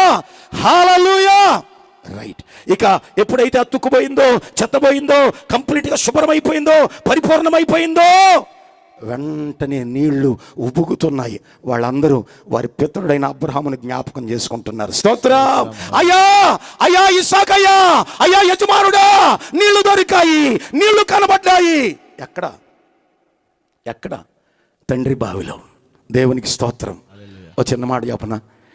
తవ్విన తండ్రి లేడు కానీ ఆ తండ్రి బావిలో నీళ్లు మాత్రం ఉన్నాయి. స్తోత్రం. హల్లెలూయా. తండ్రి లేడు. తండ్రి చనిపోయాడు, వెళ్ళవలసిన చోటుకు వెళ్ళాడు. కానీ కొడుక్కి ఈ రాత్రి నా దేవుని బిడ్డ, నీ ప్రార్థన, నీ శుద్ధీకరణ, నీకున్నటువంటి సమర్పణ, నీకున్న ప్రతిష్ట నువ్వు లేకపోయినా నీ పిల్లలకు అది దీవెనగా మారుద్ది. ఇప్పుడు పరుగున ఇంట్లోకి వెళ్తున్నారు, పరుగున ఆ ఇస్సాకు దగ్గరికి వెళ్తున్నారు. అయ్యా యజమానుడా. ఒరే ఆగరా, నీ గంతులు నాకు తెలుసు, ఎందుకంటే అవి ముందుంటాయని నాకు తెలిసిరా. స్తోత్రం. అయ్యా మేము ఉండమనుకున్నాయ్యా, నీకెలా తెలుసు అంటే అది నువ్వు నేను తవ్వింది కాదురా, తండ్రి తవ్వింది. తండ్రి దాన్ని ఎవడు ఆపగలరా? తండ్రి దాన్ని ఎవడు ముయ్యగలరా? తండ్రి తవ్విన దాన్ని ఎవడు దాన్ని స్థాపితం చేయగలరా? ఎవరి వశం కాదు. ఒకవేళ నువ్వు అనుకున్నావేమో కానీ దేవుడు నన్ను పిలిచినప్పుడే, గెరారుకు వెళ్ళమన్నప్పుడే నాకేదో నా దేవుడు దాచిపెట్టాడనే సంగతి నాకు తెలుసు. అది నీకు కనబడదో, నాకు కనబడితే నా కళ్ళెడు చూడు అన్నాడు. స్తోత్రం. అయితే ఇస్సాకు అడిగాడు, పరివారంతో అన్నాడు, మంచి ఓట్లు పడ్డాయ్యా, మంచి ఓట్లు పడ్డాయి. అయితే ఒక పని చేయండి, వ్యవసాయం ప్రారంభించండి అన్నాడు. దేవునికి స్తోత్రం. చెబుదా హల్లెలూయా. ఈ రాత్రి నా దేవుని బిడ్డ జాగ్రత్తగా గ్రహించాలి. దేవుని వాక్యం చెబుతున్న సత్యము దేవుని చిత్త ప్రకారంగా, దైవ చిత్త ప్రకారంగా సేవలోనే కాదు, పరిచర్లోనే కాదు, విశ్వాస జీవితంలోనే కాదు, దేవుని చిత్త ప్రకారంగా ఎవరైతే తమ జీవితాన్ని కట్టుకుని అడుగులు వేస్తారో, సేవలోనే, సేవకులకే కాదు, విశ్వాసులకే కాదు, సమస్త ప్రజలకు సమస్తము సమకూడి జరుగుతాయి. స్తోత్ర. కొన్ని పర్యాలు సేవా జీవితంలో కూడా అంతే. దైవ చిత్తాన్ని గ్రహించం, తండ్రి అనుభవాలు గ్రహించకుండా యజమానులు చెప్పేది, నాయకులు చెప్పేది వినకుండా మన సొంత ఆలోచనలు పనిచేస్తాయి. పైకి నీళ్లు ఉన్నట్టుగానే కనబడతాయి. లోతుకు పాపం పై నీళ్లు కనపడ్డాయి, ఇస్సాకేమో లోతుల్లో కనపడ్డాయి. స్తోత్రం. చెబుదాం హల్లెలూయా. పై నీళ్లు చూసిన వాడేమో పారిపోవలసి వచ్చింది, లోపల వాటిని చూసిన వాడేమో వేయంతలుగా ఆశీర్వదించబడ్డాడు. స్తోత్రం. చెబుదాం ఈ రాత్రి. అందుకే తేల్చుకో, పై కావాలో, పై ఆశీర్వాదం కావాలో, పై అనుభవాలు కావాలో, పై సంబంధమైన భక్తి కావాలో, ఈ రాత్రి నువ్వు తేల్చుకోవటం ఎంతైనా అవసరం. చూడండి, ఇప్పుడు నీటి ఓటలు ఆగమన్నా ఆగవే, అయ్యో ఉబుకుతున్నాయి. బహుశా నాకు అనిపిస్తుంది, ఆ నీళ్ళను కానీ అడిగితే మీరు ఎందుకు ఉబుకుతున్నారనంటే మేము అబ్రహాం ఓటలు అంటాయి. స్తోత్రం. దేవునికి స్తోత్రం కలుగును గాక అన్నాడు. ఇస్సాకు అంటున్నాడు, వ్యవసాయం ప్రారంభించండి, అరకలు కట్టండి, మడులు దున్నండి, విత్తనాలు చల్లండి, వ్యవసాయం చేయండి అని అన్నాడు. దేవునికి స్తోత్రం కలుగును గాక. అంతే. ఇక చూడండి, మడులు కట్టారు, నీళ్లు పెడుతున్నారు, మోటార్లు వేసారు. ఎన్ని మోటార్లు వేసినా తరగదే, బావి తవ్వకుండా వస్తా ఉన్నాయి. అంత మడులు కట్టేశారు, ఎక్కడ చూసినా విస్తరించిపోతుంది. ఇంకా నీళ్లు అలా ఉన్న వాళ్ళకేమో ఉన్న నీళ్లు ఎండిపోయాయి. దేవునికి స్తోత్రం. ఎండిపోయాయి, ఉన్న బావులు ఎండిపోయాయి. గెరారు రాజుకి ఆశ్చర్యమైపోతుంది, గెరారు మంత్రులకు ఆశ్చర్యమైపోతుంది. ఏం చేయాలో ఏంటో అర్థం కావటం లేదు. ఇస్సాకు నీళ్ళ బావులో నుంచి ఇన్ని ఓటలు ఎలా వస్తున్నాయి, మాదేమో ఎండిపోతుంది, ఇక్కడేమో ఉబుకుతోంది. వచ్చేటప్పుడు అదే అనుకున్నాను నేను. అడవిలో పెడుతుంటే నేను ప్రజలు వస్తున్నారు, ఇది అడవేగా, ఈ పొలంలో ఎవరు వస్తారండి అంత దూరం, మనుషులు రావడానికి భయం. ఇప్పుడు మీటింగ్ అయిపోయిన తర్వాత అందరూ వెళ్ళిపోయి నన్ను ఒక్కని రమ్మంటే ఇక్కడే రాత్రి తెల్లవారులు ఉంటాను తప్ప ఒక్క అడుగు కూడా వేయలేను, ఇంత ధైర్యంగా చెబుతున్నా. అడవిలోనికేమో ప్రజలు వస్తున్నారా, అక్కడ ఏసీ హాల్స్ తీసుకుని వాల్ పోస్టులు అంటించి అక్కడేమో నీటి ఓట్ల పడవ. దేవునికి స్తోత్రం కలుగును గాక. చెబుదాం హల్లెలూయా. ఎందుకో తెలుసా, ఈ బావి యొక్క గొప్పతనం ఏంటంటే ఇది అబ్రహాము బావి. స్తోత్రం. చెబుదాం హల్లెలూయా. అబ్రహాము బావి అది పూడేది కాదు, అది ఆగేది కాదు, ఊరుతూనే ఉంటది. ఎంత తోడినా ఎంత తీసినా ఊరుతూనే ఉంటది. కనుక తరగని ఆశీర్వాదం ఈ రాత్రి దేవుడు నీకు అనుగ్రహించును గాక. చూడండి, బైబిల్ చెప్తున్న సత్యం. కట్టండి అరకలు అన్నాడు. ఇక దున్నుతున్నారని పాటలు పాడుకుంటూ వ్యవసాయం జరుగుతుంది. వ్యవసాయం జరుగుతుంది. అరకలు కట్టేవారు, గట్లు వేసేవారు, నాట్లు వేసేవారు. అబ్బో, అద్భుతంగా పని జరిగిపోతుంది. ఆ పొలం అంతా విస్తారంగా పండింది. విత్తనం వేశారు. అక్కడ బైబిల్లో రాయబడింది, విత్తనం వేసేశారట, విత్తనం మొలకెత్తింది. అంతే, ఇక పంట పైరుకు వచ్చేసింది. వేపుగా పెరుగుతుంటే ఆ ఫలభరితమైనటువంటి అనుభవంకి వచ్చేసరికి ఊరు వాడ ఈ పంటని పొలాన్ని చూస్తున్నారు. దేవునికి స్తోత్రం. ఆ పక్క పొలాలేమో ఎండిపోతున్నాయి, ఆ పక్క పొలాలేమో అంతా ఏదో అయిపోతుంది. ఇక్కడేమో వేపుగా పెరుగుతుంది, అభివృద్ధి జరుగుతుంది, ఆశీర్వదించబడుతుంది. అంతేకాదు, ఒక అద్భుతమైన విశేషమైన మాట అక్కడ రాయబడింది. ఆ సంవత్సరం అట, చదువుతారా మాట, ఇస్సాకు విత్తనం వేసి, ఇస్సాకు ఆ దేశమందున్నవాడై విత్తనము వేసి ఆ సంవత్సరము, ఏ సంవత్సరం? అదే సంవత్సరం. దేవునికి స్తోత్రం. హల్లెలూయా. ఒక సంవత్సరమే నా ప్రియమైన దేవుని బిడ్డ, అతడు కాలు పెట్టిన సంవత్సరమే, అతడు మోపిన సంవత్సరమే విస్తారమైన పంట పండుతుంది. నూరంతలు అంటే అర్థం ఏంటంటే, అయ్యా ప్రసాద్, అర్థం ఏంటంటే, అక్కడున్న పొలాలేమో ఎకరానికి 10 బస్తాలు పండుతుంటే ఈ ఇస్సాకుది ఆ బావి నీళ్లు ఉపయోగించినటువంటి పొలం ఉందే, అది ఎకరాకు 100 బస్తాలు పండుతుంది. స్తోత్రం. హల్లెలూయా. అంత వ్యత్యాసం. నా ప్రియమైన దేవుని బిడ్డ, కారణం ఏమిటో తెలుసా? దేవుని మాట వినడానికి అది కష్టమైనా, అది నష్టమైనా, ఏది ఏమైనా దేవుని మాట నాకు కావాలి. ఆయన మాట కొరకు శ్రమల్లోనైనా, ఆయన మాట కొరకు శత్రువులకైనా, ఆయన మాట కొరకు ఏదైనా చేయగలననే ఒక నిబంధన కలిగిన వాడు ఇస్సాకు. దేవునికి స్తోత్రం. కానీ మనం దేవుని మాట వినం, మనుషుల మాట వింటాం, ఆయా సేవకుల మాటలు వింటాం, తెలుసొకటి తెలియకొకటి చెప్పేవాళ్ళ మాటలు వింటాం, రంగు వస్త్రాలు వేసుకుని ఏమేమో మిమిక్రీలు చేసేటువంటి వారి మాట వింటాం. కానీ దేవుని ఉపదేశం ఎక్కడైతే నీ ఆధ్యాత్మిక జీవితం ఫలభరితంగా ఉంటుందో ఆ మాటలు మాత్రం మనకి ఎక్కవండి. అంతగా ఎక్కవు. వీళ్ళకి కూడా ఎక్కలేదు. తవ్వేటప్పుడు కూడా బహుశా అంతగా ఎక్కువ ఉండవేమో ఈ తవ్వేవాళ్ళకి కూడా, అయ్యగారులు కూడా అంతగా ఎక్కదు కదా ఒక్కోసారి. ప్రియ దేవుని బిడ్డలారా, జాగ్రత్తగా గ్రహించాలి. అయితే ఇప్పుడు ఇస్సాకు పొలమట, దేవునికి స్తోత్రం చెబుదాం. ఇస్సాకు పొలమట ఎంత పండిందండి? 100 అంటే అర్థం ఏంటో తెలుసా? ఇస్సాకు పంట పండింది. ఈ రాత్రి నీ పంట కూడా పండును గాక. దేవునికి స్తోత్రం. హల్లెలూయా. దేవుని మాట విన్న వారికి, అందుకే ఆయన మాట చొప్పున జరిగించు వారికి, అది శ్రమైనా ఏది ఏమైనా. అందుకనే సమయంలో ఒక అద్భుతమైన మాట అంటాడు సౌలుని గురించి. ఇదిగో, విస్తారమైన పొట్టేళ్ల బలులు అర్పించుట కంటే మాట వినుట శ్రేష్టం. దేవునికి స్తోత్రం. చెబుదా హల్లెలూయా. దేవుని ప్రజలారా, సేవకులు మాట్లాడుతున్నప్పుడు, ఉపదేశం నీతో మాట్లాడుతున్నప్పుడు, దైవస్వరం ఈ రాత్రి నేను దర్శిస్తూ ఉన్నప్పుడు చాలా మంది నిర్లక్ష్యంగాను, నాకు కాదులే, విన్న మాటలేలే, ఎన్నిసార్లు వినలేదులే అనే మనసు కలిగినటువంటి వారి అనుభవాలు వేరుగా ఉంది. ఓట్లు ఎండిపోతాయి అంతే. ఎంత చేసినా, ఎంత దున్ను ఆ నీళ్లు చాలవు, ఎంత ఎరువై అసలు ఆ మొక్కలు ఫలించవు, అవి పైకి రావు, అవి అసలు సహజంగా ఉన్నతంగా ఉండవు, పచ్చగా ఉండవు, సారగా ఉండవు. ఎంత నీళ్లు పెట్టండి ఎండిపోయినట్టే ఉంటాయి, ఎంతమంది వేయండి ఎండిపోయినట్టే ఉంటాయి.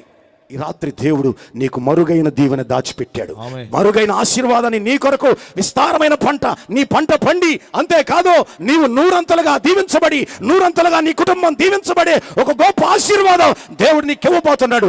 అయితే ఈ రాత్రి దేవుని మాట వినగలవా?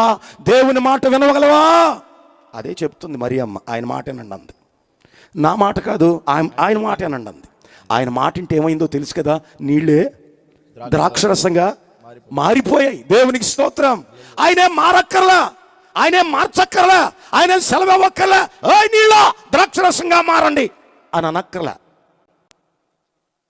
మనం వింటా ఉంటే అవి మారుతూనే ఉంటాయి. అనేక పర్యాలు దేవుని మాటకు వ్యతిరేకించేవేమో, అనేక పర్యాలు దేవుని మాటకు తిరగబాటు చేసేవేమో, దేవుడు నీతో మాట్లాడుతూ ఉంటే నిర్లక్ష్యంగా ఉన్నావేమో. ఈ సభల మొదటి రాత్రి నా దేవుని బిడ్డ నిర్లక్ష్యంగా ఉండి ఏం సాధించలేవు, నిర్లక్ష్యంగా ఉండి ఏమీ పట్టుకుని వెళ్ళలేవు. ఈ రాత్రి భయం కలిగి, ఇస్సాకుకున్నటువంటి విధేయత కలిగి, నా కొరకు దేవుడు ఏదో దాచిపెట్టాడు, ఆ దాచిపెట్టింది మొదటి రాత్రే నేను పొందాలనే మనసు కలిగి ఆయన మాట శ్రద్ధగా వినగలిగితే ఈ రాత్రి నీ పంట పండినట్టే. స్తోత్రం. నీ పిల్లల పంట పండినట్టే, మన సేవ పండినట్టే. కనుక దేవుని ప్రజలారా, దేవుని బిడ్డలారా, దైవవాక్యం చెబుతున్నటువంటి అద్భుతమైన సత్యం. అయితే ఇక్కడ జరిగింది ఏంటంటే ఇస్సాకు నూరంతల పంట పండిస్తుంటే చుట్టుపక్కల అసూయ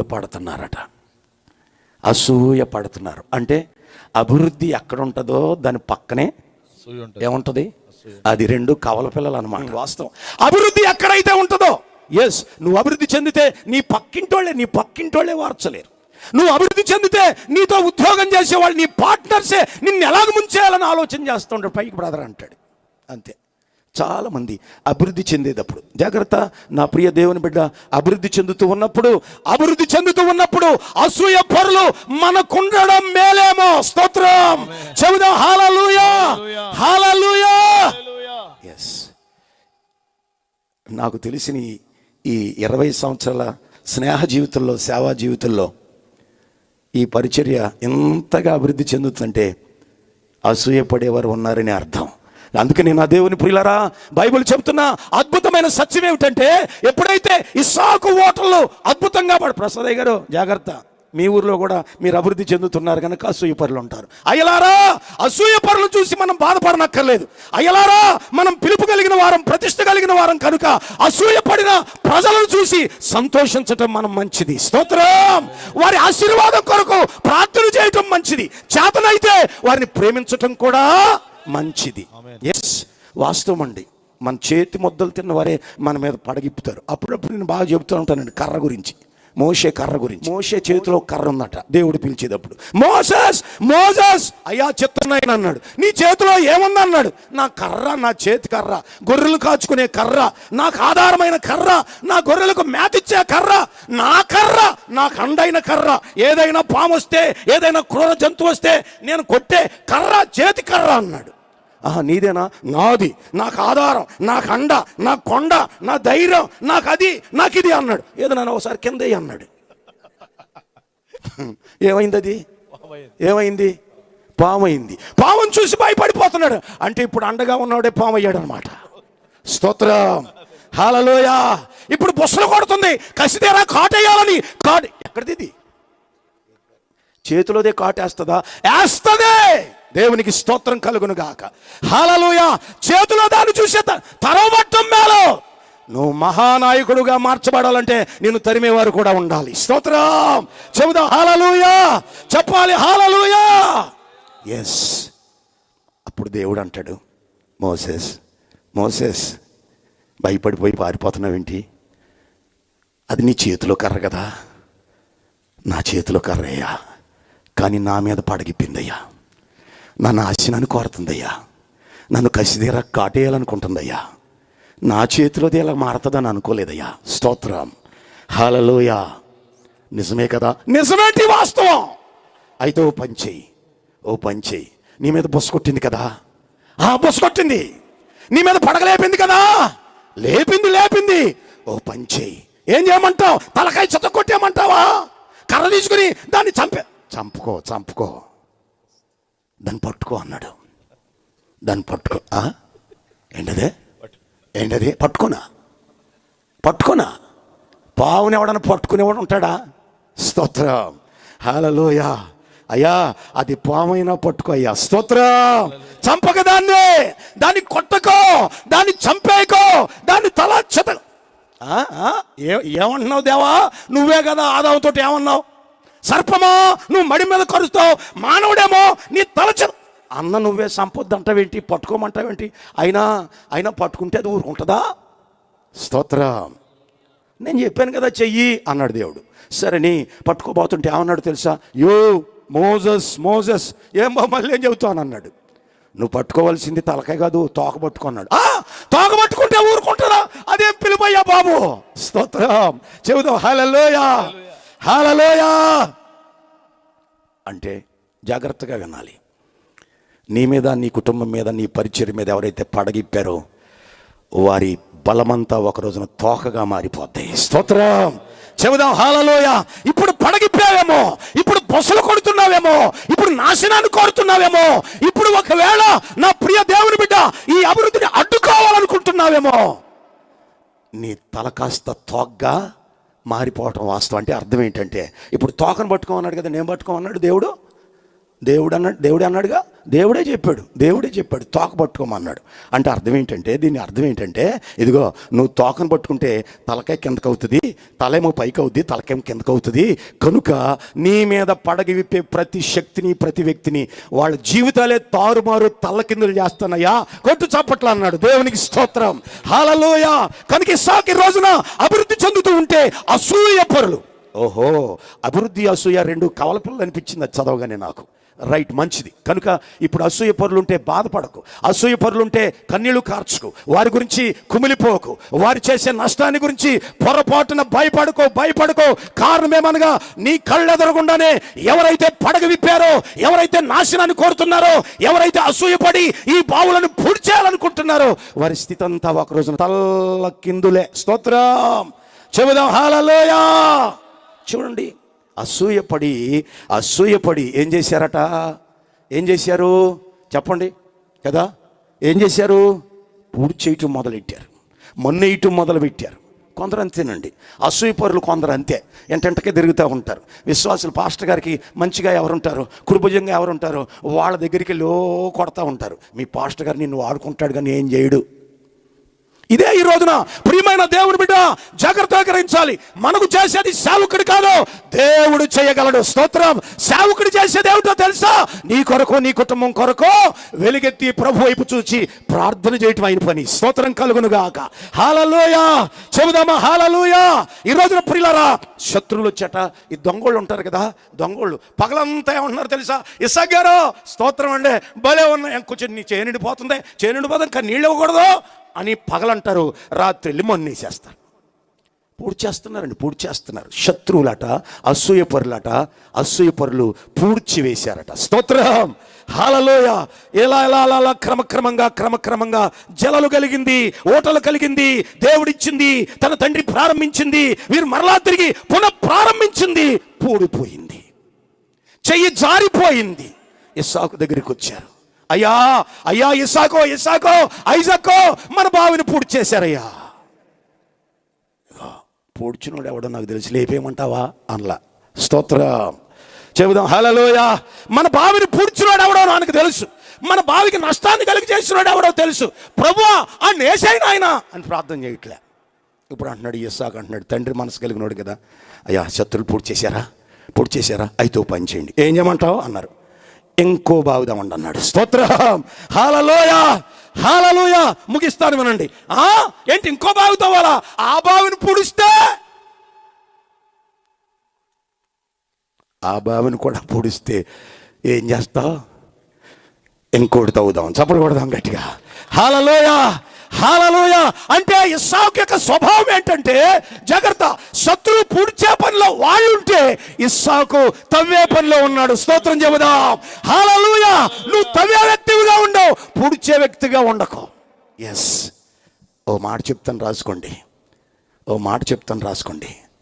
శత్రువులకి పోడ్చడం ఎలాగో తెలుసో నీకు తవ్వటం కూడా అలాగో తెలుసు. అంతే తప్ప ఎవరిని పోడ్చుకో, ఎవరిని పూడ్చేయకు, ఎవరికి నష్టాన్ని కలిగించుకో, ఎవరికి హాని కలిగించుకో. ఏ వ్యక్తి కూడా నీ ద్వారా బాధపడటం మంచిది కాదు. అవసరమైతే వారి క్షేమం కొరకు ప్రార్థన చేయి.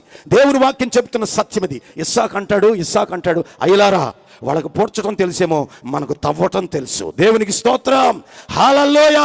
మనకు తెలుసు, వారికి తెలియదు ఏంటంటే ఇది పూడి చేస్తే నీళ్ళు ఆగిపోతాయి, ఇది పూడి చేస్తే అతను పొలం ఎండిపోద్ది, ఇది పూడి చేస్తే అతని గొడ్డులు చచ్చిపోతాయి, ఇది పూడి చేస్తే అతని గొర్రెలు చల్లా చెదురైపోతాయి అనుకునే స్వభావం కలిగిన వారు పూడి చేస్తూ ఉంటారు. ఎస్, ఒకవేళ నీ కుటుంబాన్ని, నీ పరిచర్యను, నీ వ్యవసాయాన్ని మనకున్నటువంటి సేవలను ఎవడైనా పొడ్చాలి అని అనుకుంటే దేవుడు ఇంకొక బావి, మరొక బావి, మరొక బావి, మన పనంతా తవ్వడమే మన పని. స్తోత్రం, హల్లెలూయా, హల్లెలూయా. ఎందుకంటే ఒకవేళ ఉబికిన వాటి మీద రాయగలవేమో, కానీ దేవుడు ఉబికించే వాటిని ఆపతరమో కాదు. ఎస్, ఇప్పుడు అన్నాడు ఇస్సాకు, అంటాడు ఇంకొకటి తవ్వండి అన్నాడు. చూసారా, అప్పుడే 3 అయిపోయాయి. మొదటి దానికి వచ్చి ఏం చేశారంటే కలహాలు, జగడాలు పెట్టుకున్నారట. జగడాలు బావ అయిపోయింది. చూసారా, ముందేమో అసూయ బావ అయింది, రెండోదేమో జగడాలు బావ అయింది. ఇకపోతే అలా పోతే ఇంకో బావి తవ్వాడు, 3వ బావి తవ్వితే దాని గురించేమో వాళ్ళు విరోధులు అయిపోయారట. దేవునికి స్తోత్రం. 3 బావులకి 3 రకాలైన పేర్లు. అది అసూయ బావ ఒకటి, తర్వాత జగడ బావ ఒకటి, రెండోది విరోధపు బావ ఒకటి. దేవునికి స్తోత్రం. ఎంత ఓపిక అండి, ఎంత సహనం అండి. ఇస్సాకు జీవితంలో ఎంత సహనం, ఎంత ఓపిక. ఎందుకంటే దేవుని ప్రత్యక్షత కలిగిన వాడు గనుక, దైవ సంబంధమైన ఒక అద్భుతమైన క్రమం కలిగిన వాడు గనుక, ఈ రాత్రి నా దేవుని ప్రియులారా, ఇస్సాకు తన పరివారితో అంటాడు, అయ్యా ఈ ప్రజల నుంచి, ఇటువంటి ప్రజల నుంచి మనం అక్కడి నుంచి దూరంగా వెళ్దాం అంటాడు. స్తోత్రం, చెబుదాం హల్లెలూయా. కొంచెం వేరుగా వెళ్ళిపోదాం, అక్కడ తవ్వండి బావని. అయితే వెంటనే గెరారులో నుండి తన గుడారాన్ని తీసేశాడు, గడార్లో తన ఇల్లుని తీసేశాడు, తన పరివారం తీసుకున్నాడు, తన భార్య పిల్లలను తీసుకున్నాడు, దూరంగా వెళ్ళిపోయాడు. ఆ బెయేర్షెబా దగ్గరికి వెళ్ళిపోయాడు. ఇదిగో ఇక్కడ తవ్వండి అన్నాడు. దేవునికి స్తోత్రం, హల్లెలూయా. అదేమో ఎడారయ్యా, బెయేర్షెబా ఎడారట. ఎడారిలో నీళ్ళు ఎక్కడ ఉంటాయండి? అయ్యో, రాతిలోనే నీటిని పుట్టించే దేవుడు, రాతిలో నుండి నీటిని పుట్టించే దేవుడు ఎడారిలో ఎందుకు పుట్టించడరా? మీకు అనాలోచన, ఆ సమస్య ఆలోచన అసలు రాకూడదు. తవ్వండి అని అన్నాడు. వెంటనే మరలా తిరిగి పాటలు పాడుతూ తవ్వటం మొదలుపెట్టారు. తవ్వుతున్నారు. ఈ బావి పేరేంటో తెలుసా?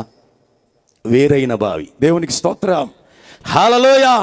వేరైన బావి, కలహానికి వేరై, విరోధానికి వేరై. దేవునికి స్తోత్రం కలుగును గాక. అదే అబ్రహాము ఇస్సాకుల ప్రత్యేకత. అబ్రహాము ఇస్సాకులకు దేవుడు నేర్పిన ఒక అద్భుతమైన విశేషం ఏంటో తెలుసా? నీతో కలహాలాడే వారితో కలహాలు పెట్టుకోకు, నీ విరోధులతో నువ్వు విరోధం పెట్టుకోకు, వారికి కొంచెం వేరుగా ఉండు. స్తోత్రం. వేరుగా ఉంటే నువ్వు ఎక్కడ అడుగు పెడితే అక్కడే ఓట, నువ్వు ఎక్కడ అడుగు పెడితే అక్కడే జలం, నువ్వు ఎక్కడ అడుగు పెడితే అక్కడే ఆత్మలు రక్షించబడి ఆత్మల ఓట పడుతుంది. స్తోత్రం, చెబుదాం హల్లెలూయా. దేవుని బిడ్డ, బైబిల్ చెబుతున్నటువంటి క్రమం ఏమిటో తెలుసా? ఇప్పుడు ఇస్సాకు సరైన స్థలంలోకి వచ్చాడు, సరైన వాస్తవంలోకి వచ్చాడు. ఏమంటున్నాడో తెలుసా? మనం జగడంలో నుండి వేరైపోదాం. స్తోత్రం. అమ్మలారా, తల్లులారా, ఈ జగడాల్లో నుండి వేరవ్వాలి. జగడాల గురించి చెప్పాలంటే అయ్యగారే బాగా చెబుతాడు ఆంధ్రాలో, మరి ఎక్కడ ఎలా చెబుతున్నాడో మనకు తెలియదు. కానీ అత్తా కోడలు జగడాలు, కొడుకు జగడాలు, అమ్మో జగడాలు జగడాలు జగడాలు జగడాలు జగడాలు బావిని వదిలేశాడు ఇస్సాకు. జగడాలు అతనికి రావో. దేవునికి స్తోత్రం. జగడాలాటం నీకు తెలిసేమో కానీ ఇస్సాకు జగడాల నుండి వేరైపోవటం అతనికి తెలుసు. దేవునికి స్తోత్రం. అలాగే విరోధం. ప్రేమించిన వారే విరోధులైపోతారు కొన్నిసార్లు. ప్రియ దేవుని బిడ్డ, జాగ్రత్తగా గ్రహించాలి. విరోధులు ఎక్కువైతే ఇప్పుడు అంటున్నాడు విరోధుల నుండి కూడా దూరం అయిపోదాం. అయ్యో, మరి తవ్వినవి సరే, వాళ్ళని అనుభవించండి. ఎందుకంటే ఇస్సాకుకు తెలుసు, అక్రమంగా ఆక్రమించిన ఏ బావిలో కూడా నీటి ఓట తాత్కాలికం. స్తోత్రం, చెబుదా హల్లెలూయా, హల్లెలూయా. నా దేవుని బిడ్డ, అక్రమము దేవునికి ఇష్టమైంది కాదు. అక్రమమైన సంపాదన, అక్రమమైన అనుభవాలు ఏమాత్రము సహించే దేవుడు కాడు. కనుక ఇప్పుడు అక్రమంగా ఒకవేళ బావులు లాక్కున్నారేమో కానీ ఇస్సాకు అవతల పెట్టగానే ఈ బావులన్నీ ఎండిపోతాయి. ఇస్సాకు ఎక్కడుంటేనే అక్కడ తెలియకుండా భూగర్భంలో నీళ్లు కూడా ప్రవహించేటట్టు దేవుడు చేస్తున్నాడు. స్తోత్రం.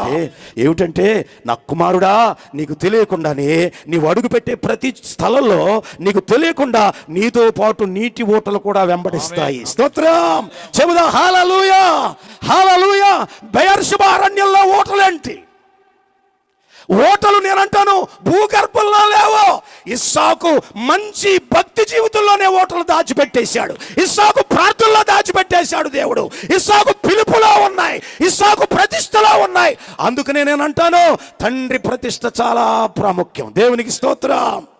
అది గెరారు కాదు, బెయేర్షెబా కాదు, ఎక్కడికి పోయినా ఇప్పుడు ఈ ఓటలు ఇస్సాకుతో వెళ్తున్నాయండి. ఇస్సాకు ప్రార్థనలో ఉన్నాయి, ఇస్సాకు ప్రతిష్టలో ఉన్నాయి. ఎందుకంటే అక్కడ బావి తవ్విన తర్వాత, బెయేర్షెబాలో బావి తవ్విన తర్వాత వెంటనే ఆ ప్రజలు వచ్చి, అయ్యా యజమానుడా, దైవజనుడా, ఓటలు పడ్డాయి అని అనగానే ముందేమన్నాడు తెలుసా? బలిపీఠం కట్టండి అన్నాడు. స్తోత్రం అన్నమాట. బలిపీఠానికి బావికి సంబంధం. సో బలిపీఠం కట్టి ఇప్పుడు ప్రార్థన చేస్తున్నాడట. యెహోవా నామమున ప్రార్థన చేస్తున్నాడు. ఏమనో తెలుసా? అయ్యా, నేను ఉపదేశాన్ని విడిచిపెట్టలేదు. నీ భక్తుడైనా, నా తండ్రి అయినా, విశ్వాసులకు తండ్రి అయినా అబ్రహాము అడుగులో అడుగు వేస్తున్నాను కనుక ఇదిగో అతడు నేర్పిన ప్రార్థన, అతడు నేర్పిన ప్రతిష్ట, అతడు నేర్పినటువంటి అనుభవాలు నా జీవితానికి ఆశీర్వాదకరంగా మారాయి. నేను అడుగు పెట్టిన చోటే ఓట ఉబికేటట్టు చేస్తున్నావు. దేవునికి స్తోత్రం. కనుక రాత్రి నా దేవుని ప్రియులారా, దేవుని వాక్యం చెబుతున్న అద్భుతమైన సత్యం ఏమిటో తెలుసా?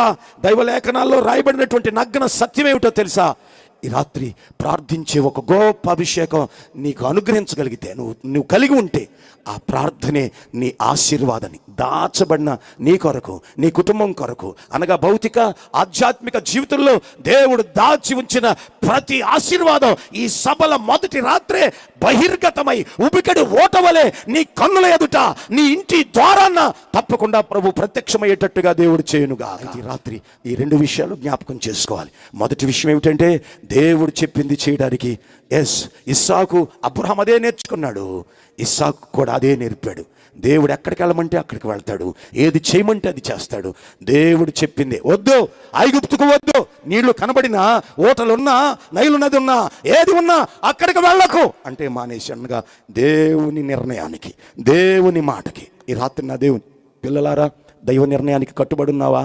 దేవుని మాటకు కట్టుబడి ఉన్నావా? దేవుని మాటకు కనుక నువ్వు కట్టబడి ఉంటే, నీ కుటుంబంలో, నీ వ్యక్తిగత జీవితంలో నీ కొరకు దాచి ఉంచిన ప్రతి మేలు ఈ రాత్రి నీ ఎదుటి ప్రత్యక్షమయ్యేటట్టు దేవుడు చేస్తాడు. దేవునికి యేసు దిగులు పడనక్కర్లేదు, అనుమానం అక్కర్లేదు, డౌటే అక్కర్లేదు. నీ కొరకు విస్తారమైనవి దాచబడి ఉన్నాయి. అవి కంటికి కనబడవు, చెవికి వినబడవు, హృదయానికి గోచరము కావు. నీ కొరకు, నీ వ్యక్తిత్వం కొరకు, నీ పిల్లల కొరకు, నీ భవిష్యత్తు కొరకు, నీ వ్యవసాయం కొరకు, పరలోక సంబంధమైన మహిమ కొరకు దేవుడు దాచి ఉంచాడు. దాచబడిన మేలు, ఆయన యందు భయభక్తులు కలిగిన వారికి దాచి ఉంచిన మేలు ఎంతో గొప్పదంట. గొప్పది దాచి ఉంచాడట, మేలు దాచి ఉంచాడు. సో కనుక దాచి ఉంచిన మేలు రాత్రి దేవుడు నీకు దయచేయాలనుకుంటే తప్పకుండా దేవుని మాట ప్రకారంగా అడుగులు వేయి. రెండవది, చివరిది ఏమిటంటే తెలుసా? చివరిది ఏమిటంటే నువ్వు ప్రార్థన అనుభవాలు కలిగి ఉండాలి. ఇస్సాకు బలిపీఠ అక్కడ నీళ్లు పడ్డాయి అని అనగానే వెంటనే అంటాడు, బలిపీఠం కట్టండి అంటే అర్థం ఏంటంటే మోకరిల్లి ప్రార్థన చేద్దాం అన్నాడు. దేవునికి స్తోత్రం చెబుదాం, హల్లెలూయా. ఒక చిన్న విషయం చెప్పి ముగిస్తాను. ఎందుకు బలిపీఠం కట్టి మోకరించి ప్రార్థన చేయమన్నాడంటే, ఇదిగో ఇది జగడాల బావి కాదు, ఇది సమస్యల బావి కాదు, ఇది విరోధమైన బావి కాదు, ఇది వేరైన బావి. స్తోత్రం చెబుదా, హల్లెలూయా. ఇది వేరైన బావి గనక దాని చుట్టూ సమస్యలు లేకుండానట్లుగా, ఆ కుటుంబం చుట్టూ, ఆ బావి చుట్టూ, ఆ పరిచర్య చుట్టూ, నీకు కలిగిన సమస్తమైన దాని చుట్టూ దేవుని కావలి ఉండి సమస్యలు లేకుండా ఉండాలంటే దీని చుట్టూ ఏముండాలండి? ప్రార్థన ఉండాలి. స్తోత్రం హల్లెలూయా. అందుకని ఇప్పుడు అంటున్నాడు, సంతోషం, చాలా మంచిది, చాలా గొప్ప నీళ్లు పడ్డాయా అని అడగలేదు, కానీ వెంటనే బలిపీఠం కట్టమన్నాడు. దేవునికి స్తోత్రం. బలిపీఠం అనగా ప్రార్థన బలిపీఠం కడుతున్నాడు. ఎందుకో తెలుసా? ఇది ప్రత్యేకమైన బావి, ఇది ప్రత్యేకమైన ఓట, దేవుడు ఏర్పరిచిన ఓట. జగడాలు కాదు, సమస్యలు కాదు, లేదా విరోధం కాదు, అన్నిటి నుండి వేరైంది, శత్రులు పూర్తి చేసింది కాదు, వేరైన దాని చుట్టూ ప్రార్థన ఉండాలి. స్తోత్రం. మరి నీవు లోకానికి వేరయ్యవుగా. మన ఆది అపోస్తుల ఉపదేశం అదేగా. లోకానికి వేరై బ్రతికావా, పాపానికి వేరై బ్రతికావా, చీకటికి, అసూయకు, జగడాలకు, విరోధానికి వేరై బ్రతికావా? ఒకవేళ బ్రతికి వేరైతే తప్పకుండా వేరైంది, అలాగే నేను వేరయ్యాను అని అలా కూర్చుంటే మరలా తిరిగి ఏ జగడమో, ఏ అసూయో రావటం జరుగుద్ది. అవేమీ రాకుండా వేరైన నీ జీవితాన్ని కాపాడే ప్రార్థన రాత్రి నువ్వు ప్రారంభించాలి. దేవునికి స్తోత్రం చెబుదా, హల్లెలూయా. కనుక నా దేవుని ప్రియులారా, బైబిల్లో, లేఖనాల్లో అందుకనే ప్రార్థనే వారిని కాపాడుతూ వచ్చింది, ప్రార్థనే వారికి జయాన్ని ఇస్తూ వచ్చింది. ప్రార్థనే యెరూషలేము చుట్టూ పర్వతాలు ఎలాగున్నాయో అలాగునే వారి ప్రార్థనే వారి ఇంటికి ప్రాకారమై, వారి భక్తికి ప్రాకారమై, వారి బావులకు, వారి సంఘాలకు, వారి పరిచర్యకు, మన ఆరోగ్యాలకు ప్రాకారమై కాపాడగలిగే ప్రార్థన ఈ రాత్రి. వేరయ్యావు కదా, వేరు బావిగా ఉన్నావు కదా, జగడాల్లోంచి బయటకు వచ్చాం, విరోధాల్లోంచి బయటకు వచ్చాం, అసూయల్లోంచి బయటకు వచ్చాం. ఒక వేరైన బావి ఇక్కడ ఇచ్చాడు. దేవునికి స్తోత్రం, హల్లెలూయా. ఇది వేరైన బావి, ఇది ప్రశస్తమైన బావి, ఇది బెయేర్షెబాలో ఉన్న బావి. కనుక తప్పకుండా దీని చుట్టూ ఏముండాలండి? మన ఇంటి చుట్టూ ఏముండాలి? మన విశ్వాసం చుట్టూ ఏముండాలి? ప్రార్థన ఉండాలి. కనుక ఇక్కడ చేరినటువంటి సిస్టర్స్, బ్రదర్స్, దేవుడు మన కొరకు దాచి ఉంచింది బహిర్గతం చేసినప్పుడు దాన్ని నువ్వే అనుభవించి నీ కుటుంబం, నీ వ్యక్తిత్వము తనివి తీరా ప్రభు యొక్క స్వాస్థ్యంగా మార్చబడాలనుకుంటే దాని చుట్టూ నీవు ప్రార్థనా బలిపీఠాలు కట్టాలి. దేవునికి స్తోత్రం, హల్లెలూయా, హల్లెలూయా. కనుక రాత్రి దేవుని పిల్లలారా, ఈ మొదటి రాత్రి దేవుడు చెబుతున్నటువంటి ఒక అద్భుతమైన సత్యం ఏమిటంటే, దేవుని మాట విన్నప్పుడు తప్పకుండా ఎంతమంది శత్రువులు ఉన్నా ఓటలు ఉబుకుతూనే ఉంటాయి, ఆశీర్వాదం ఉబుకుతూనే ఉంటుంది. కారణం ఏమిటంటే నీ కొరకు దేవుడు దాచి ఉంచాడు. కనుక నీ కొరకు ఏదైతే దాచి ఉంచాడో ఈ రాత్రి నువ్వు పొందుకోవాలి. ఈ రాత్రి నీ కుటుంబం కొరకు ఏదైతే దేవుడు దాచి ఉంచాడో దాన్ని తప్పకుండా నువ్వు అనుభవించి తీరాలి. అటువంటి కృప దేవుడు మనందరికీ అనుగ్రహించును గాక. ఆమేన్, హల్లెలూయా. తలలో ఉంచుదామా. ప్రభు నీ కొరకు ఒక గొప్ప స్వాస్థ్యాన్ని దాచాడు. ఎస్, ఆరోగ్యం లేదా? దాచాడు. త్వరలోనే నీకివ్వబోతున్నాడు. దాచింది కనపడదు. సమస్యల్లో ఉన్నావా? జవాబు దాచాడు. ఎస్, తప్పకుండా ఈ రాత్రి ప్రార్థనా బలిపీఠం కట్టగలిగితే నీ కొరకు దాచబడిన ప్రతి దానిని దేవుడు ఇవ్వక మానడు. ఎస్, హల్లెలూయా, జీసస్. దయచేసి అందరం లేచి నిలబడిన మనమందరం అలానే నిలబడి దేవుని సముఖంలో ఒక తీర్మానం చేసుకుందాం. అందరు కళ్ళు మూయండి. దేవుడు మనతో మాట్లాడిన ప్రతి మాటను మనం జ్ఞాపకం చేసుకుందాం. హల్లెలూయా, హల్లెలూయా, హల్లెలూయా, ప్రైజ్ గాడ్, హల్లెలూయా. మన రెండు చేతులు ఆకాశం వైపెత్తి దేవుణ్ణి ప్రేమించే వారికి ఆయన సంకల్పము చొప్పున పిలువబడిన వారికి ఆయన చేసే కార్యం సమస్తము సమకూడి జరుగుతుందని ఈ రాత్రి ఎంతో స్పష్టముగా దేవుడు మనందరితో ఈ రాత్రి మాట్లాడాడు. దయచేసి అందరూ కూడా మంచి హృదయముతో ఆయన వైపు చేతులెత్తి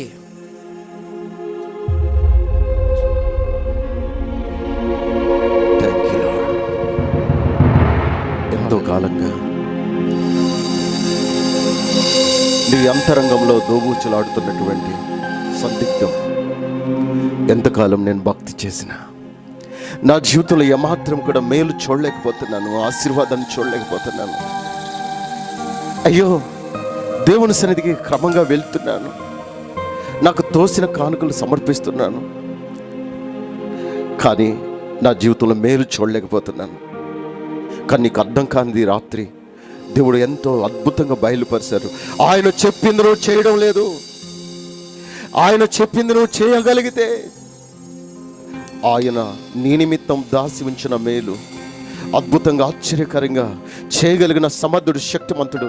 ఎన్నోసార్లు దైవజనుల నోటు నుంచి దేవుడు నీకు ముక్కుసూటిగా మాట్లాడి ఎన్నో విషయాల్లో నిన్ను గద్దించి బుద్ధి చెప్పి నిన్ను ఖండించిన సందర్భాల్లో నువ్వు కోపగించుకున్నవే, కానీ ఏ విషయంలో కూడా నువ్వు లోబడకుండా నేటికి నీ యొక్క ఆ భయంకరమైనటువంటి తిరుగుబాటు స్వభావాన్ని కోపగించుకుంటూ ఒకవేళ దేవుని చిత్తాన్ని చేయకుండా, దేవుని ఇష్టాన్ని నెరవేర్చకుండా ఒకవేళ నీ హృదయాన్ని కఠినపరుచుకుంటూ వచ్చేవేమో. ఒకటి మాత్రం వాస్తవం, ఈ రాత్రి నువ్వు నిజంగా ఆయన చెప్పింది నా కొరకేనని, నేను లోబడడం ఎంతో ముఖ్యమని, ఆయన చెప్పింది చేయడం నా ఆశీర్వాదానికి ఒక అద్భుతమైన రహస్యమని నువ్వు గ్రహించిన నాడు ఈ రాత్రి నీవు ఒక నూతనమైన కార్యాన్ని చూడబోతున్నావు దేవుని బిడ్డ. ఒకవేళ అసూయ, ద్వేషం, కోపం, విరోధం, జగడం నీ కుటుంబంలో, ఇరుగు పొరుగు వారి పట్ల అనేక విషయాల్లో ఒకవేళ దైవ సేవకుల మీద కూడా తిరుగుబాటు చేసిన సందర్భాలు ఉన్నాయేమో, సనిగిన సందర్భాలు ఉన్నాయేమో, వాటన్నిటిని దేవుని దగ్గర ఒప్పుకో, విడిచిపెట్టు. ప్రభువా నన్ను క్షమించమని అడగలిగితే ఈ రాత్రి నీ జీవితకు నూతనమైన కార్యం ప్రభు చేయబోతున్నాడు దేవుని బిడ్డ. దాసించిన ఒక గొప్ప ఆశీర్వాదకరమైనటువంటి జలలు ఓటలు తెరవబోతున్నారు. అది దాన్ని ఎవరు ఆపలేరు. నిన్ను చూసి అసూయపడేంతగా నిన్ను గొప్పగా దేవుడు వర్ధిల్ల చేయబోతున్నాడు. అది నీ సేవలో కావచ్చు, కుటుంబంలో కావచ్చు, నీ యొక్క వ్యవసాయం, వ్యాపారం, ఉద్యోగం, నువ్వు చేసే ప్రతి ప్రయత్నంలో దేవుడు అద్భుతంగా నీ పరిస్థితుల్ని తారుమారు చేయబోతున్నాడు. దేవుని బిడ్డ, నీ ఆశీర్వాదం నిన్ను వెంటాడుతుంది. నువ్వు ఎక్కడుంటే అక్కడ ఆశీర్వాదం, ఎక్కడక్కడ నువ్వు అడుగు పెడితే అక్కడ ఆశీర్వాదం, నువ్వు ఏది తల పెడితే అక్కడ అద్భుతమైన విజయాలను చూడబోతున్నావు. క్షేమం కలిగే విషయాల్ని బోధిస్తున్నప్పుడు దైవజనుల యొక్క మాటను అపార్థం చేసుకుని ఎన్నోసార్లు నువ్వు కోపగించుకుని అలిగి 1-2 వారాలు ఆరాధన మారేసిన సందర్భాలు కూడా ఉన్నాయి. అందుకే నువ్వు ఆశీర్వాదాన్ని చూడలేకపోతున్నావు. దేవుని బిడ్డ, ఆశీర్వాదాన్ని చూడలేకపోతున్నావు. దేవుడు చెప్పింది నువ్వు చేయలేకపోతున్నావు. దేవుని వాక్యానికి లోబడకుండా, ఆయన చెప్పింది చేయకుండా నువ్వు నీ హృదయాన్ని కఠినపరుచుకుంటున్నావు. కనుకనే నువ్వు ఆశీర్వాదాన్ని చూడలేకపోతున్నావు, అభివృద్ధిని చూడలేకపోతున్నావు. నీ ఆశీర్వాదానికి ఆటంకం నీవే నీవే నీవే. తవ్వు నీ యొక్క సమస్త విధమైనటువంటి అవిధేయతను, అక్రమాన్ని, ప్రతి పాపాన్ని తవ్వు. ప్రభువా, నేను పాపినని ఒప్పుకో ఒప్పుకో ఒప్పుకో ఒప్పుకో ఒప్పుకో.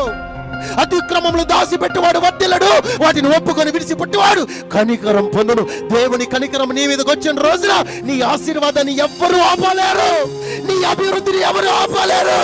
నీ పట్ల దేవుడు చేయబోయే ఆ కార్యాన్ని ఎవరు ఆటంకపరచలేరు. అవి ఊపికి వస్తూనే ఉంటాయి.